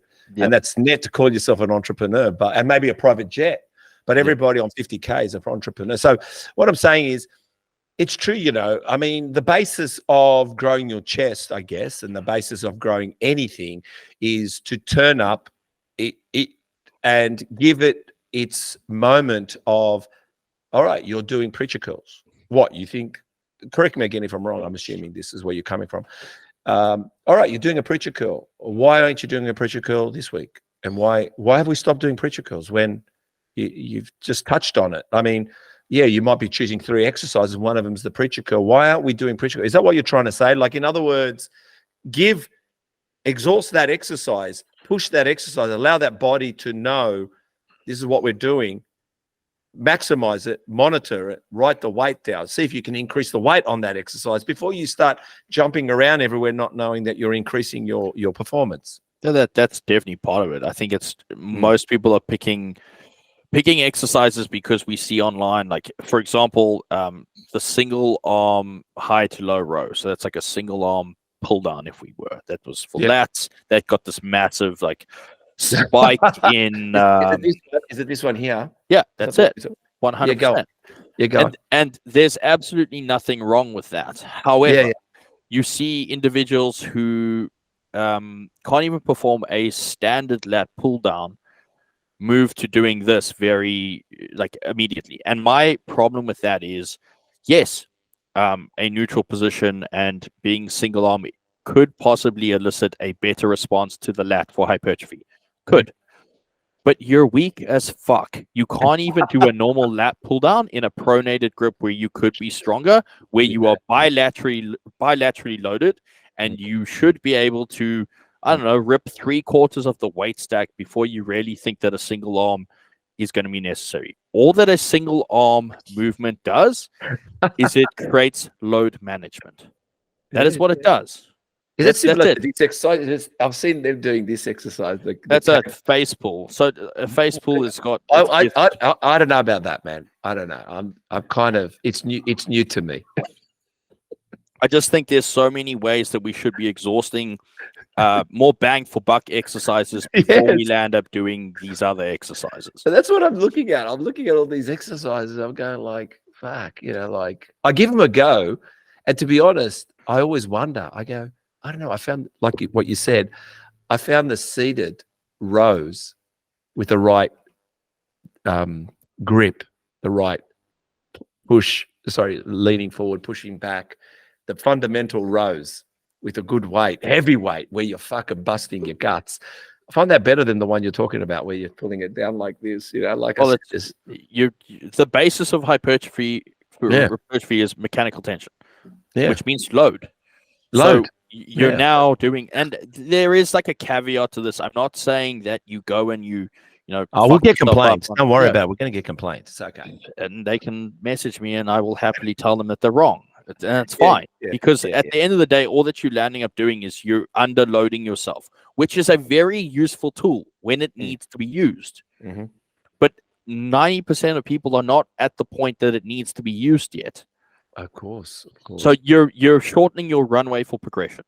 So the runway for progression is like, the way that I look at it is, like an airplane carrier, right? It has a really, really short runway. So what do? They have to put the thrusters on the plane and they have to be able to like soup the plane up, the fighter jet, so that it can actually take off, and they spring loaded and they shoot it with like the slingshot or the zip line. Yeah. Now that's because it has a very short runway. But a normal plane, if you put that plane on like a normal runway that is fucking like 1 kilometer long, like you have a large variety of time before the plane needs to be able to take off. Yeah. So use that runway. Set yourself up when you look at exercises and the continuum of exercises. Set yourself up that your runway is going to be that of forever versus just constraining yourself to the short little airplane carrier where you now need a slingshot and a fucking rocket jet and a whole bunch of other shit to make sure that you can actually take or fly, like launch the plane. No, I'm in total agreement with that. But like I said, I'm glad you brought that up, because I was thinking to myself, I've seen a lot of exercises, but the fundamental, and I think that's what skewed me away, meaning my progression of trying every week a different exercise. Try that. Oh, I didn't know about that one, but the fundamentals just seem to work. I mean, Jesus Christ, even chin ups, they're fucking great. I didn't do enough of them. Tell me about some big things in the works. Time to grow a bigger back to handle it all, with a devilish emoji. What's going on there, mate? You got a big back? That's my goal. Like I have this thing of like I've just always wanted, like I've never met an individual who is small who like globally small who doesn't have a big back. Yep. So the goal for me is to have as big a back as I can to carry the load of my team. Yep. To make sure that I can show up for every single one or every single individual who puts their faith in me, to make sure that, you know, they can handle what they need to handle, that I can help them, you know, pursue their goals that they need to handle. I'm here to take the load for them. And the bigger my back is, the more width it has, the more things I can carry, the more shit I can take on for them, the more that I can make sure that I'm going to be able to help them achieve their goal. And on top of that, like there's a little bit of a dig in that one as well. Like I've always said, the thicker the back that you can have, it means that they have to push the knife further in when they try and stab you. I think this is a bit more of your upbringing here. No, well, I there's definitely something about having a bigger back. Tell me, the girl aspect. I mean, there's a lot of girls. Again, I mean, emphasizing the fact that I call you Charlie and Charlie's Angels, which is great because, again, a question I've got here is: once upon a time, the gym was definitely us guys. You know, I mean, we were. It was more male privilege. How old are you? How old are you? I haven't disclosed my age to anyone in Australia, so I don't disclose my age, to be 100% honest. Oh, right. Is that just okay? Let's not. Just the thing. It's not going to come out on this podcast. I'll tell you that much. Oh man, I've got a question at the end for that. So definitely, I'll have to hit you up for it. We'll see if we did get it out of you now. But all right. So tell me, because I know myself, women were always invited to the gym. It wasn't about that. But God, I remember the gym was 95% guys. We're all beef heads. Fashion wasn't a thing at the gym. We didn't all wear Jordans. It was just fucking whatever sand shoe lasted the distance. Tracksuit. It was whatever shit was at the bottom of the cupboard we wore to the gym. Yep. But what I'm seeing is, I mean, they're fucking taking over. They're taking over the competition. They're taking over the gym. It's fantastic. It is fantastic. No, don't get me wrong. I mean, I get it, and we need to. When I say we need to work together, so what is it about you and this trust? I'll put it down as that. This belief, and them having faith in you. And obviously you delivering on that. What is it about you and seeing predominantly? Because I know you train guys. I'm not going to say, oh my God, you're a female expert. I think you're ever learning in that field. But what is it about the girls that people?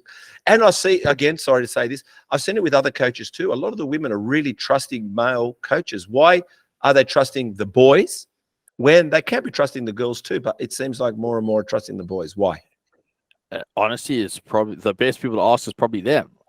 From my standpoint, one of the things that I'll always try and put out there is that I'm very old school in the fact that I think the male job in society is to protect the female. Okay. Yeah. That is it. And I don't want to get into any of the bullshit of like male, female, blah blah. All of that. That's not why I'm here. What I'm here for is like inherently my philosophy and what I am as an individual is that I believe that the male's job is to be a protector, right? And that's what I try and do in any aspect that I present myself, whether that's in my personal relationships, whether that's in my business relationship, in my coaching relationship. That is my goal, is to make sure that my female clients and male clients, on top of that, I will go to war for any of my clients, but my male and female clients in this aspect, I will protect them. I have their back. I have their back in any and every aspect that I can. It's very old-fashioned, but yes. And that's the point behind it. Is I think in the way that I've been able to represent my brand and the way that I've been able to represent myself, which is inherently my brand, that is what I portray, and that is what a lot of females are then attracted to from my coaching standpoint. Is that they understand that they have someone who will bat for them, who will protect them, who will have their back. But also, if I can just ask, a lot of women don't want that though. I'm just in today's day and age, I don't need a man. I can get my own flowers, whatever it is. And I like your viewpoint. I like the protecting part.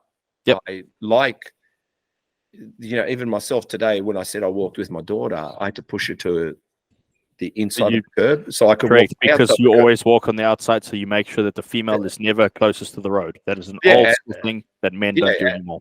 Yeah, and I Yeah. tell my son who's 17 when he walks with his mum, I need Yep. you to be on the outside of the curb. Outside. But some women, and predominantly we're growing in a society which seems to be shifting, but don't want that. How do you get them to also not only they want it, to embrace it? Is it ever? Yeah, I suppose How do I get that to occur? I show them that they can trust me. Okay. That's it. It's got nothing to do with, in that case, it's got absolutely nothing to do with roles. It's got to do with the fact that you have to trust me, that I'm going to show up for you when you need it. That's all it is. That's as simple as that one is. It's the fact that I'm going to show up and I'm going to prove to you that I will be there to help you in any of these aspects from the coaching standpoint. I will be there at your shows. I will be there when the shit hits the fan. I'm going to be there as an individual to make sure that you are, you have the reassurance that you require. And I'm going to be able to educate you on whatever we're going through. And we're going to tackle this together as it should be. It's a team. Like I said, I think kudos to you to win their trust. And I think ever so, that's what we need to get from them. First and foremost is the trust, because then they'll allow us, I guess, to protect them, to be there for them. And that's what's most important. Yeah. Be mindful of the people be mindful of the power you have over them. It's exactly. Yep. Yeah. Go on. Is that similar to what we're talking about? It's exactly what we're talking about from the standpoint of we are in a position, both male and female, as coaches, we have a responsibility to do good to the individuals that are putting their trust in us. Coaching is a relationship. At the end of the day, that's what it is. So it is your responsibility to make decisions based on the greater good of the individual in front of you. That's what that is. We have a power. And there is, when we look at it from a psychological standpoint, there is always going to be some form of power dynamic, if we were, because this individual is looking up to you to guide them in the way that they need to be guided, to help them with their foods, help them with their macros, help them with their exercise prescription. There's a lot of power behind that. You essentially control an individual's life to a certain degree. It's like you need to make sure that the decisions that you make as a coach or the person who is trusting you is going to benefit them in the most positive way for the outcome that is required. That's it. How do you? I'm going to speak like a bloke. Let me just be a bloke. They're all so beautiful. How do you fucking stay? It's because what I'm trying to say to you is how do you separate church and state? And also women, they can be ever so sweet, and we, us men, can misinterpret the communication because that's what they are. They're sugar and spice and everything nice. And we seem to sometimes can take that in a direction that's misinterpreted because they are sweet, they are nice, they are ever loving. And we as males, we long for that and to be trusted and to be respected. So how do you, I'm just not you, like you, how do you're in a field that involves the body, sex appeal, looks, competition, bikinis, food, looking, everything, like it's not. Yeah. I know exactly what you're referring. So how do you do something stuck with me when I was 16. So when I was 16 years old, I kind of mentioned I was coaching an under 25 female side. Yeah, I was going to say. I was coaching women who, would absolutely try and cause as much trouble as they can. And the individual that I was working for, he came up to me in the first day that I started coaching. He came up to me and he said, this is coaching. This is your job. You make sure that you never intertwine the two. And for some reason, the way he portrayed it to me, it stuck with me. And what I would do, and I still do this to a certain degree, is as I was growing up, and when I work with females and I work with and when I was working with them in person, there's two things that I would always do. I never hugged my clients, so I would always fist bump, because it's a super simple, like it's a connective interaction, but there's no misinterpretation from that standpoint. The second thing is, if I ever had to get hands-on, and I still do this, and any female who I've ever had to get hands-on with from there can probably attest to this, I ask for permission.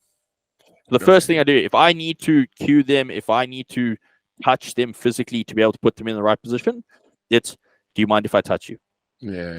So I'm because what that does is that sets the boundary. And that's all that you got to land up doing as a coach from that standpoint. Now, that's in person, and online it's very simple from the standpoint of you have to have boundaries. I see this, and this sounds terrible to a certain degree, and luckily enough, I do have a little bit of a, I call it a tism, but I have like a mental thing around this, is when I look at my clients, when I look at their check-ins, when they're in their heels, their bikinis, whatever it is. Of course. The only thing that I'm looking for is what is wrong. Okay. That's it. That's my mental capacity to it. So I'm not looking at anything else. It doesn't come into my mind. I can disassociate from that standpoint as a male. It doesn't cross my mind. I get it, because even myself, I mean, we're on podcasts and we've got girls on here. We're talking about a lot of things, and they come in dressed up, looking nice, looking pretty, and we've got to sit there and have a chat. And even now, but I think as well, you need to gauge yourself. You need to know. You need to be always kind of. I don't know about you, maybe not you, myself. I kind of make sure I check in at times, like, how am I behaving? Am I being a jerk? Am I being considerate? Like all those things. It comes down to, like, what is your values? Yeah. Most of my values, what are you staying true to your values? Are you staying true to what you truly believe? If the answer is yes, then your intention in the way that you're portraying yourself is in the correct manner. That's it. Yeah, well, that's a reputation, most definitely. 27th of October, Doherty's Gym, Melbourne. Yep. You got it. I'm just, the alternative is intolerable. That's, you know what? I can't fucking read my own writing. Yeah, the alternative is intolerable. Yep. Vomit. Life's been a madhouse the last 12 weeks, and I'm exhausted from it. But I wouldn't have it any other way. Everything about the last 12 weeks is why I love what I do. Tell me more. Driving chaos. Yeah, but you're in Melbourne. You're at Doherty's Gym. Yeah. What's going on? What's going on at the time? Tell us about the 12 weeks. Give us some inside information. Well, that's it. Everything had gone on in that last 12 weeks. I just got back. Well, no, within that 12 weeks, I got back from Vegas, from Worlds. We had obviously we had everything that occurred within the federation. We had a change of heart. I had a whole bunch of girls change federation. I had a whole bunch of decisions to make, business decisions. There's chaos. Chaos was occurring, and the alternative is intolerable. I wouldn't want to have been in any other situation. Yeah, well, I know we spoke a little bit, and I've got a few questions that I thought about in the shower last night. Do you think a lot in the shower? I do. I solve world poverty in the shower. I'm an engineer in the shower. I wish I could have a waterproof whiteboard and a waterproof pen, and I'd be writing everything down. What do you like in the shower? Because people laugh when I explain in a podcast. I thought about this. Yeah, I think when I drive, that's when I do. Yeah. Okay. No. I don't think much when I drive, but when I'm showering, and I'll get to those questions in a second. Tell us. Actually, no. Let's go there now. Let's go there now. 3 questions while I was in the shower. All right. I finished writing your script, and I go, you know what? No, I've got to come out and ask this. WBFF Australia, now FMC or FMG. FMG and FMG. Well, incorrect. WBFF Australia does not exist anymore. No. WBFF Australia now, or doesn't exist anymore, is FMG. And it's not now either. It's a completely new federation. Yeah. Oh, well, this is the question. Yep. Good thing. It's a good thing. Tell me why. Is it also due to the incident that happened in Vegas at the time? Also, I want to know about pro cards and how, if it's a new federation, how do you automatically get a pro card? When I'm just saying is, if you went from IFB Pro League to the IFBB, whatever the other league is, you don't take your pro card with you. You got to start again. So what I'm asking is, it's a question I've heard from others. Yep. I've also heard it from overseas, a girl from overseas who was WBFF, and she said the same thing. Like, how do you get a pro card straight away when it's a whole new federation? But let's talk about the change. So FMG was a new federation that has been established. Yes. WBF Australia does not exist anymore after the incident that occurred over in the United States, and the very sad federation in terms of their beliefs and their behaviors. It was my understanding that they disbanded the Australian Federation, and luckily enough, we have two very capable people, both Ari and Pauline, who have created this new federation of FMG, and it's a global federation. And we've got, is it their federation? They've created it. Yeah, it's theirs. Wow, it's theirs. So it's their federation, and they own it. And they, they've got big plans in terms of the works, in terms of the new year with the international shows, the pro shows, etc. From that. Now, a similar concept as to what happened when we saw IFBB. So it used to be IFBB Elite and IFBB Pro League kind of were combined together, and we saw the separation of the two. Whenever what that was, 4 years ago, 3 years ago, somewhere along those lines. And what was allowed to happen was, when the two federations went in their way, is if you decided to go into, if you were, you want to stick with Elite or Pro League or whatever it was, your pro card would be RPL'd. It is kind of the word, if we were. So require RPL is required RPL recognition of prior learning is kind of the idea behind that. So you kept your pro card if you moved across. Correct. Okay. So, and that's kind of the same concept as what they've done. They did not. You had to apply for it, and you still have to apply for it. There's some stipulations into it. I can't remember off the top of my head what the stipulations are, so I'm not going to put that right out there as fact.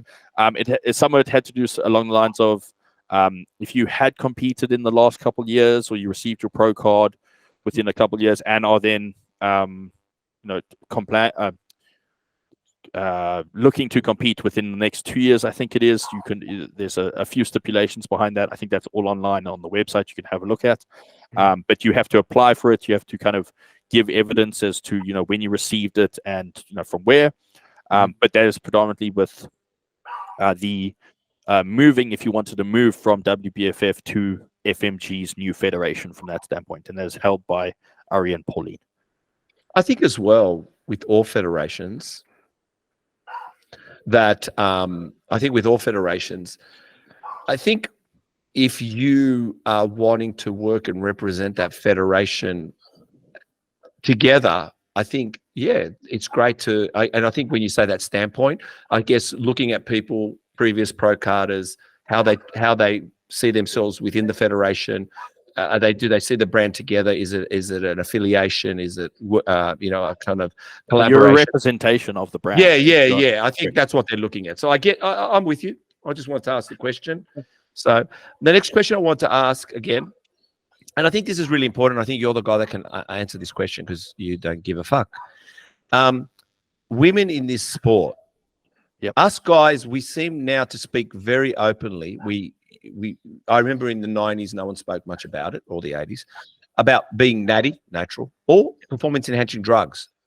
I find it's either kept taboo, kept under the rug, or do the girls understand what's going on, the consequences that arise in that? Because I'm hearing about missing periods. I'm hearing about I'm hearing a lot of stories. And I know myself, I'll give you an example. When I was growing up in my 20s, the reason I didn't compete is I didn't want to take steroids. But I felt that on stage, everyone was on steroids. That's what I felt. Yep. Now, I'm really refreshed and happy to see the natty side. I'm happy to see the PED side. I'm happy with all sides. I feel that at the moment, we can all sit there and go, yeah, it's just me, I'm natural. Or yeah, that's me, I'm working hard. Or yeah, that's me. But we are bringing in the next lot of girls in, and we've got to, if we're talking about trusting you, protecting them, we know that a gold plastic trophy, whatever it is great. But there's also, you've got to be able to, what are your goals going forward in life, and where you're, you know, is it?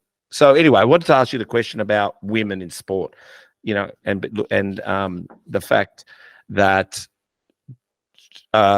you know, we seem to be, as guys, open about a lot of things. Do you think the girls are being open about a lot of things, or they're not?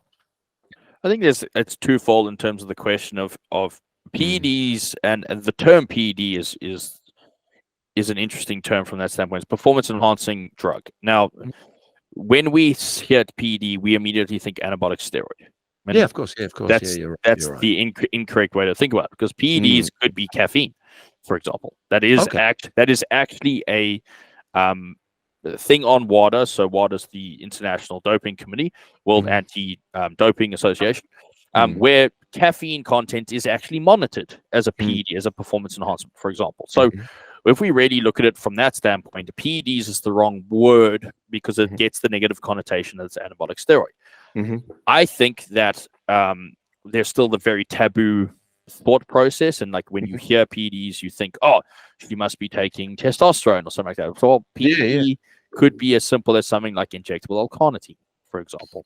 Non-hormonal drug, helps with lipolysis, helps with mitochondrial function, and is a very safe utility of compound that we could use.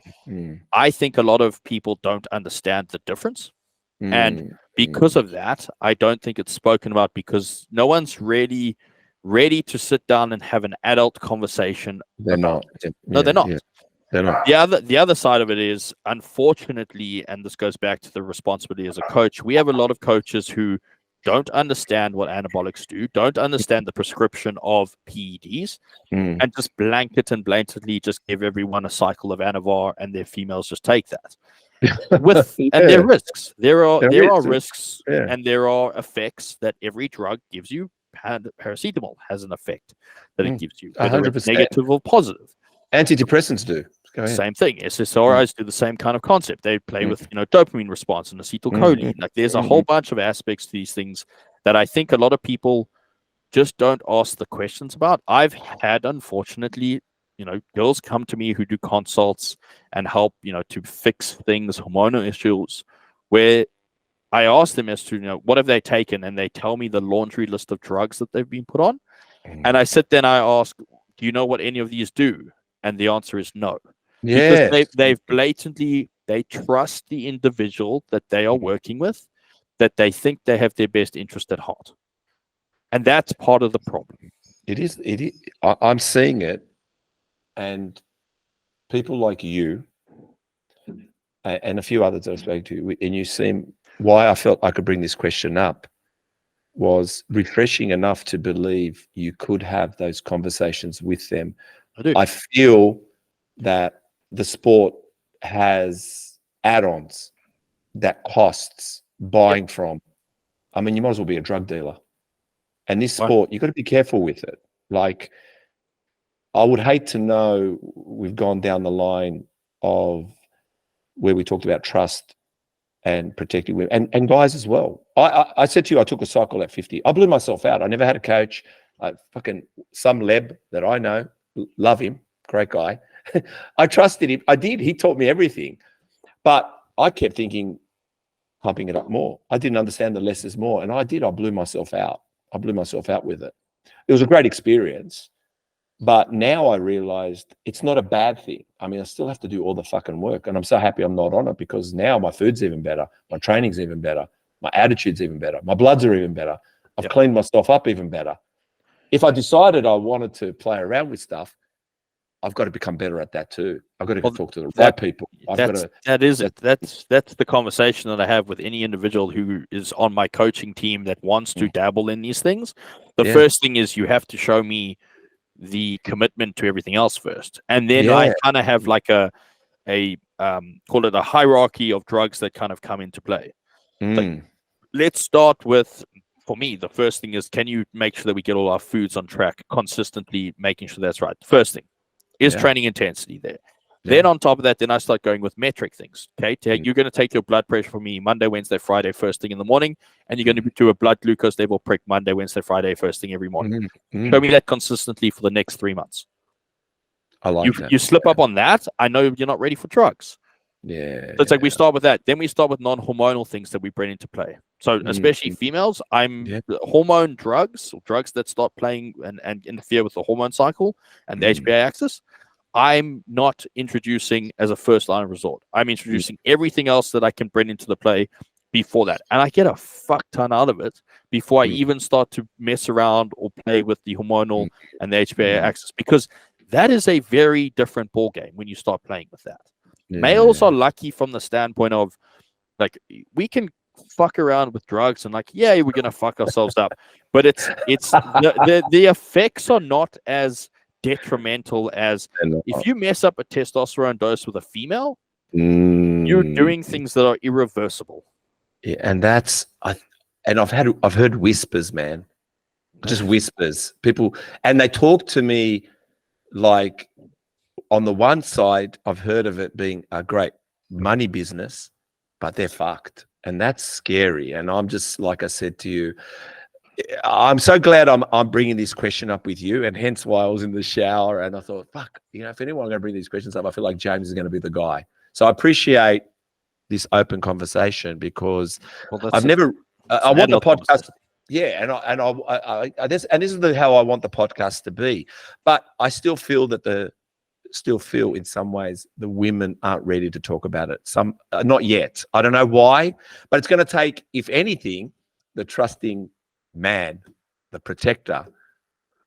Hopefully they come and see you to get the job done correctly, because I would love to know and see this industry. I think bodybuilding and I think competitiveness, I think the girls are highlighting it so well and making it much more fun. It's making it a beautiful spectacle. It's a bit of it's become this meathead now. It's kind of like, not a fashion parade, but it's like a Victoria's Secrets. It's like we've got the men, but then we've got a Victoria's Secret side going on here. You know what I mean? It's quite nice, Yeah, it's a refreshing outlook in terms of bodybuilding as a whole. Is transitioning into seeing the empowerment of females, seeing what they can do with their body, seeing the lengths that we can take it to, and it's a beautiful spectacle when we really look at it at the end of the day. Well, we do, and I think myself, and no one understands that, when you're into bodybuilding and you see someone on the beach, you could look like you're perving at them, and of course your partner needs to understand you, but you could be sitting there going, oh my God, have you checked the symmetry on this one? Like, it's just how we are. So seeing them on stage, I really do now applaud them, and I do enjoy the show a lot more with the girls involved. I think the whole thing, the synergy between men and the girls is going well. I just don't want to. I'm nothing, but what I'm saying is, I also want to make sure that this is not treated like everything's thrown under the rug, because there's a serious to it, and hence what happened in Vegas, the seriousness. We've just got to be very careful with each other, with everyone, and make sure that there's consequences, and the consequences can be dire, unfortunately. Unfortunately, they can. So, are coaches competitive now? Like the Haney and the Milos, and now the James Alexander, the Team Global, the mechanic in Melbourne. Like, is this now going to be a clash of the coaches? What's going on? Like, but is also, what I mean by that is, I think it's a good thing, because, as a soccer coach or a hockey coach or any coach, I mean, you want your team to win. So are we finding more and more this growth in coaches now, and coaches being coached and so on? Is it fun to have that competitive side too in it? I think it's fun in terms of the aspect of, like, I come from a competitive background, and I hold myself to a very high standard. And I know you respect the other coach. Correct. And I'm sure you see some coaches and think, like, who the fuck is this guy? Why? But I'm sure that you don't want to be the only coach, and you want a team to go against a team, and it's a great team. Correct. At the end of the day, it's like, we as coaches want to win. But that's also because we push ourselves to that high level, and we want to obtain that status that we've set for ourselves. I think in I'm saying liking it. That's why yeah, I'm liking it. Go ahead. And in saying that, it's like Scotty, for example. It's like I work with a couple of Scotty's athletes that I help with rehabilitation. It's like I was chatting to him yesterday, the day before. Yeah. I see Scott backstage. I'm gonna go. I make sure that I go and say hello to him. I see any of the other coaches. I go, why? Because at the end of the day, there's enough of us that we can all make a really good business, make sure that we bring a competitive standard to the stage internationally and in Australia. I think most if important. I can learn something from Scott, I'm going to learn something from Scott. If Scott can learn something from me, he's going to do the vice versa. The goal is not to be at the point of arrogance and to belittle other people. Yes, my goal is to win. That's always going to be the goal. Like, that's what we want. But I'm not going to do that in a way that I'm going to belittle another individual. Like, to me, that's it's the scarcity mentality. And if you, as an individual, sit there with a scarcity mentality, you're going to fail. You're not going to be able to grow to the extent that I think you should. As I said, there's so many of us in this whole business. There's so many clientele that, like, it doesn't bother me if someone goes to another coach. Like, that's fine. Great. Good for you. You're training. Fantastic. Yeah. That's what matters. It happens at Olympic levels. I mean, Ian Thorpe, tennis players. I mean, I'll tell you about psychologists. I remember seeing my psychologist for 6 years. Her name was Jenny. But I already knew everything about Jenny. And I knew how the session would start and kind of like how it would finish. So and she encouraged, and she knew I was time to move on somewhere else where I didn't know the person. So I think that can happen as well. Tell me about that golden retriever. The one lying over there, fast asleep. Ziggy. Oh, are they her stuffed toys too next to you, mate? Yeah, or are they yours, buddy? That's all of Ziggy's I just thought if the podcast got a bit tough, I'd get you to grab those and start rubbing them up against you. But what is it about? Is it a he? First, his name's Ziggy. He's 10 years old. 10 years old. That basically he can do anything anything he wants. Ziggy gets. But what is it about? I think I see this tough guy. But when I see you with the dog, I see a bit of marshmallow. What's going on? That's it. That's my savior. That's it. He's been through me with all of my injuries. He's obviously 10 years old. Yeah. He's been through any injury, any problem, any disaster from that standpoint. When I was going through all of my stuff with my hip, when it had failed and there was a whole bunch of problems going on with it. So essentially the body was necrosing. So essentially, it was my bone was rotting on the inside. I was at a point where I had so much pain that I couldn't lie still without being in the most excruciating pain of my life. And I kind of got to the point of I decided this was it. I put my gun to my head. What? And I was at the point of I'm done. And he jumped up on the bed and he looked at me, and I realized that if I pulled the trigger, no one would know that he was here. And no one would be able to come and feed him, and he'd be in trouble. And he saved my life.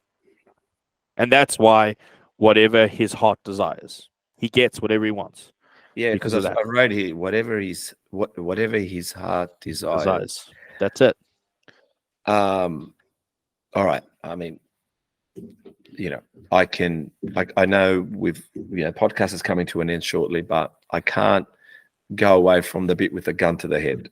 Yeah. We've got a gun to that. Just what? And the psychologist. But tell me, I'd been in so much pain for so long. I'd been in a prolonged state of pain for months. No one could figure out what was going on. No one could help me. No one could make it better. Chronic pain to the point of, like I was saying, I would lie still and I would be in an 8 out of 10 pain. The most excruciating pain I've ever experienced in my entire life. I did that for months on end. But the dog that jumped up stopped you. What changed? Did everything change after that? Something. What shifted? Well, I have him. At the end of the day, I have to look after him. That's what shifted. It gave me that extra thing to focus on. It's at the end of the day, it's not just about me. And that's where it started. Yeah, and to get to that point, and I'm not going to say that 3 months can't get you there. Were you were you in life somewhat having a handheld South Africa dangerous? Do you think that was the build up as well up until that point, or No, not? it was purely, The years of Yes. years of being in this injury, years of being under this pain, years of not being able to have a quality of life. I could not walk. I couldn't go anywhere. Years. couldn't do anything. Yeah, no. Even a week's not. A week's too much, but years was gonna. Years worth of pain, and I was like, I'm done. This is no quality of life. I couldn't. At the time, How did the pain get fixed? How did it get fixed? They eventually figured out what was wrong, and they found out that the bone was rotting on the inside. That was causing the excruciating pain. So glad, both for the dog. Was Siggy? Was the dog's name Siggy? Yeah, Ziggy of the Ziggy Star. The Ziggy Star. Yeah. And again, before we go over the body, because we're going to go over the body now, I heard coffee and Siggy. What's coffee and Siggy? Coffee and Ziggy? No, Oh, Ziggy. Ziggy. Yeah. I thought it was Siggy. I go, mate, he smokes. No, Even though I'm not saying you do, but when I heard Siggy, coffee and Siggy, I went, fucking smokes. Really, this guy really is a gangster. This guy trains people while he smokes Cubans. Not for me. All right. Let me just see where we are, because we are at the end now. Before we go over the body, all right. This is your moment. Tell us something about you, like your age, that nobody knows about you. Tell us something that not even that you didn't see your mum for 4 years, that popped around and you were so happy to see her. But tell us something that's breaking news on this podcast. Go. My mom will know this, man. So I was in a future astronaut program when I was growing up. You were what? A future astronaut. You go on. So when I was, I was 10 or 12 years old. I went over to the United States, and I was involved in like the future astronauts program. So we went through an intensive program, basically like setting us up to be astronauts as part of like their program. So I went through like the full G-force testing, did the anti-gravity like in the pool in proper suits. How old were you? I think it was 10 or 12. So it's like the way they then try and like roadmap you into it. But you told me you weren't the smartest guy. Well, yeah, I wasn't, but I somehow landed up doing that. I don't know. I was doing all right. Wow, we've got an astronaut with us in the room. Little did we know. Well, Are you fat up or fed up? Tired of boring food? We just cooked this from our What Should I Eat cookbook. It's also on an ebook, making it more affordable for you. So, get your copy at threeog.shop.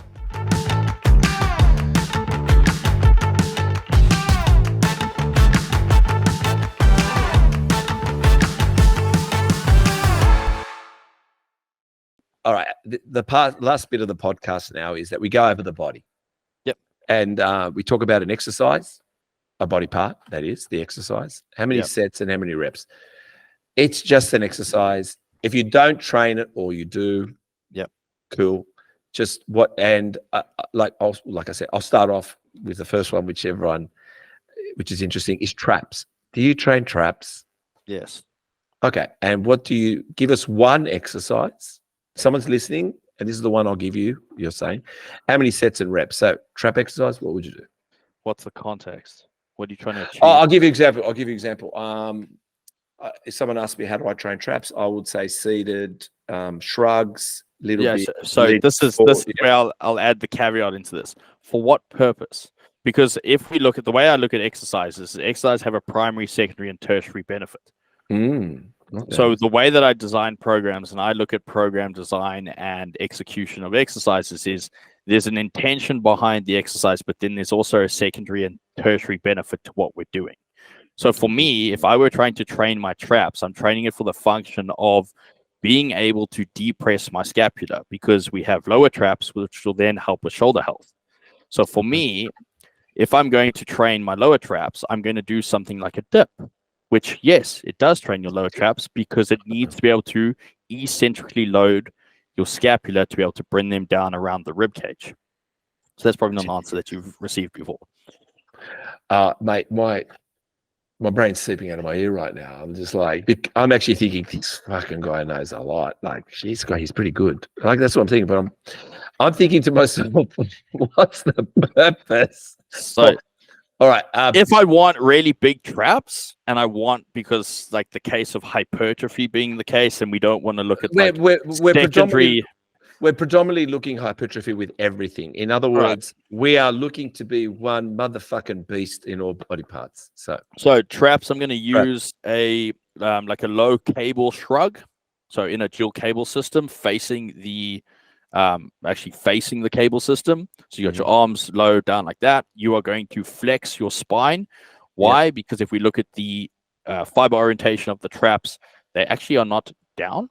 They land up actually fanning across the rib cage. So we need to create a similar vector of pull to make sure that we can put the correct tension across the fibers within that exercise. I've heard about the fibers and following the fiber lines. Okay. So how would you do that exercise with the cables? Is it like a shrug? Yeah, still a shrug. Still a shrug, using air as well to elongate the muscles. So by taking a deep breath in, we can create a longer origin to insertion, so we can end up getting a little bit more of a stretch, if we were. So you're talking about cable machine in front of you. Are you talking about two cable? Two D handles, but it's a cable stack. So cable stacks, it's slightly at a 15-degree angle up. You go on, yeah. And then you're pulling back. Yeah, so you'd pull up and back, and then you'll go down. Oh my god, that's it. There's your traps. Tonight, I'm doing redelts. Talking about. How many sets reps you reckon? I'm gonna end up doing like 3 to 4 sets over the week, anywhere from like 15 to 30 reps. 15 to 30, okay. Delts, side delt. Yeah, I'm gonna just go with like a cable. So if it's for pure hypertrophy, I'm gonna go with a cable with the pulley being at about the knee height. So you change the resistance profile. And then I'd probably, so any kind of side raise is gonna be effective for me. I run both push sessions. I run about 6 sets of the totality of the week, anywhere from 12 to 20 reps. 12 to 20, okay, high reps. Front delts. Alternating front delt raises, but I'm going to train it. So like front delts get more than enough hypertrophy in pressing movements. If you're training correct. So we don't actually need to isolate the front delt for training, but training the front delt to decelerate force is vitally important for the rotator cuff group. So if you can, do a front delt raise and you pause at the top and then you slowly eccentrically lower it, you're going to land up teaching the body how to decelerate exertion. So you're going to land up having a healthier rotator cuff. So hypertrophy of rear delts comes from any anterior delts or front delts is going to come from any pressing movement. Sets reps? 3 sets. It's a warm-up in from 10 to 12. Wow. All right. Rear delts. Rear delts you can hammer. So the beauty of rear delts actually acts as an external rotator of the shoulder. It's like the biggest muscle group that falls into the rotator cuff group. If like I add it into rotator cuff group, some form of rear delt cable fly, making sure that you stay in the shortened range only. There's no point in letting the scapula. So the big thing that people forget with rear delts is as soon as you move your scapula, you're actually now using your rhomboids and you're not using your rear delt anymore. So you need to stay. Back. You have to. It back. Your scapula needs to stay retracted for you able to isolate your rear delt, or protracted, whichever one you want. Also, it keeps the tense, the tension there. Correct. Tension there. Oh wow! Yeah, because you actually lose the tension, bringing it to the front, and then you've got to re-engage it. Correct. So there's no point. You might as well just stay in the contracted position. Rear delts, the rear delts, you are only really going to be able to fully shorten. You can't like fully lengthen. You can, I guess, you can fully lengthen your rear delt in a protracted position, but it's probably not going to be worthwhile. How many sets and reps there? 4 to 6 sets and fucking hammer it. 20 reps. Go wild. Small muscle groups on a cable are always going to be a higher amount of reps the way that I program. Why? Because most cable movements are fully shortened position. Fully shortened position needs to be underloaded or loaded less. You're not going to be strong in a fully shortened position. No, it reminds me of sprinting. The actual sprint, it's the push behind, where it's that movement, not this movement up front. It's this movement, which opens up your legs to sprint and be faster. So I guess what I'm trying to say, reminds of where you said stop there and go back, and stop there and go back. Like, makes sense. Chest, just a general chest exercise. I'm not really looking for dumbbell 15-degree incline press. Yeah, how many sets, reps? Sets anywhere from like over the totality of the week, 3 to 6 sets, and I'll play in like a 6 to 8 rep range for that. Okay. Back. Barbell bent over row all day long. Barbell bent over row. You know, that's scaring me at the moment. I don't know why. I feel once upon a time I loved it. Now it's like squats. I get nervous. I don't know why. That's a staple in any program I write. Love it. Yeah, bend over. Okay, no. How many sets and reps did we say? 4 sets, roughly 4 to 6 sets, 6 to 8 reps. Okay, abs. Abs, cable crunch. Cable crunch. How many sets, reps? 3 sets, anywhere from like the 12s to 15s. Bicep.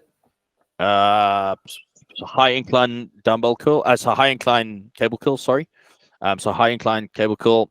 It's kind of like this. Now, the beauty of that is, yes, it's not going to be the best hypertrophy exercise, but it is going to expose us to the overhead position. So you're going to get serratus engagement. You're going to get scapula having to stay in a protracted position. And like for overall shoulder health, that's your best bang for buck exercise while being able to increase hypertrophy at the same time. Healthier shoulders, you're going to have healthier ability to hypertrophy the body. Tricep. Probably just like honestly, nothing beats a straight push down.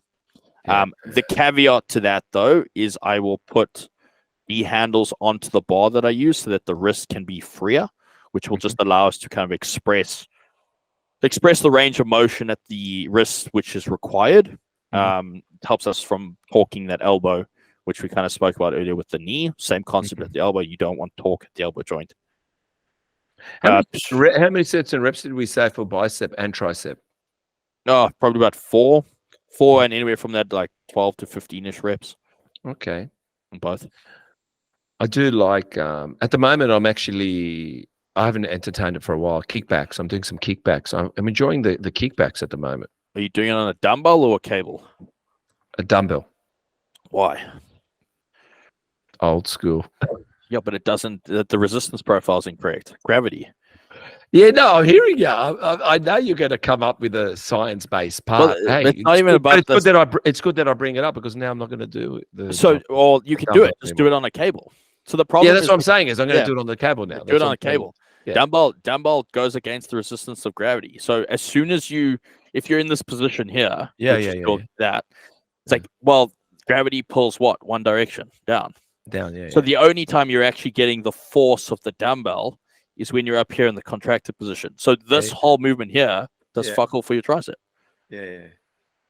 All right. Well, we're changing that. I did that. I lost you. You there? No, can you hear me now? Yeah, you good? Yeah. Quads. Oh, honestly, you can't beat a squat. I know. Quad hypertrophy. I'm probably going to run like 4 sets over the week. And if it's a squat and I know how to squat, I'm going to play in like the 5 to 7 rep range, maybe 6 to 8. Wow, that's heavy, man. Yeah, that's the point. The barbell, it's supposed to be loaded. That's it. I tell you, I get it. It's just I'm probably not in that frame of mind. I need to bounce a ball. I need to be bouncing a ball, mate. Hammies. Seated hamstring curl. Seated hamstring. Everyone likes to see. It seems to like that one, the seated. What about the standing hamstring curl? Not a bad thing. The only downside is, once again, it's the resistance profile with gravity. Gravity is the one thing that people forget about when they look at machines and exercise prescription. Okay. How many sets and reps did we say with that seated? 3 by 10s. 3 by 8 to 10s, somewhere there. All right. Calves. Standing calf raise, And and I'm going to run like 3 sets anywhere from 12 to 20. 12 to 20. Okay. I'm going to sound a bit technical here. Tibialis. Just learn how to distribute your center of mass, and you don't need to do it. What's that? Say it again. Learn how to distribute your center of mass correctly, and you will never have to train your tibialis. Your tibialis is being used to decelerate yourself. So that's what the muscle does. It's there for deceleration. Works really well with sprinters. Yeah. Like that's where your tibialis will land up getting quite sore if you haven't run for a long time and now you start running again. Yeah. It's because you don't know how to decelerate. So deceleration is obviously that ability for you, like when that foot goes in front and you need to strike, which again, if you're sprinting is probably the incorrect way to sprint because you actually want the foot to strike below you. But if you're landing, having to decelerate the force, you're going to end up putting a lot of force through the tibialis, which will then increase that pain that we have, which means you just can't distribute your center of mass. That's a whole nother concept that will take. I know. We're not going to go there. Look, I just thought I'd throw in the forearm. Anything for forearms or no? No one trains forearms. Of course I do. I used to do bending nails and arm wrestling. Forearms. Yes, go ahead. Yeah, go ahead. Old school. The pin with the string. Yes, and a weight on it, and you hold out in front and you just fucking crank it. Well, you're the only one, mate. You're the only one that's given us a forearm exercise. So always, that's old school. Yeah, fucking I still do it. I can't let go of it. I just do it anyway. Well, we've come to the end of the podcast. There's a few things here. One is let us all know where they can find you and what to look forward to. You got the floor. It's my time. One, thank you for having me. I appreciate you reaching out and us getting to be able to do this. If you guys are interested in anything that I do, reaching out to me, hearing any more of this thing that I do in this day and age, your best bet is probably reach out to me on Instagram. It's at Coach James Mac. You can also listen to our podcast, which our podcast is RXD Radio. So I'm one of the co-hosts on that as well, where we talk about anything and everything fitness related, anything that's pissing me off, to be honest, seems to be on there as well. Maybe you should get one time. Okay, go ahead. So yeah. And that's pretty much your best bet on Instagram. I respond to DMs as much as I can. And that's pretty much it. That's it. Okay, wonderful. Well, I wanted to say thank you again. It did take a little bit of time, but I was adamant that I felt with yourself that this was going to be the real deal. And I really want our podcast to, display that. And I know, you've definitely, we've brought, I think, I've brought up topics that I've been longing to bring up, but I feel maybe sometimes I'm not here to try to intimidate the guests. That's not what I want to do. I'm their wingman, but I felt with you, I could definitely fly side by side and we could just go for it. Appreciate it, man. Thank you. I had a great time. Yeah, likewise.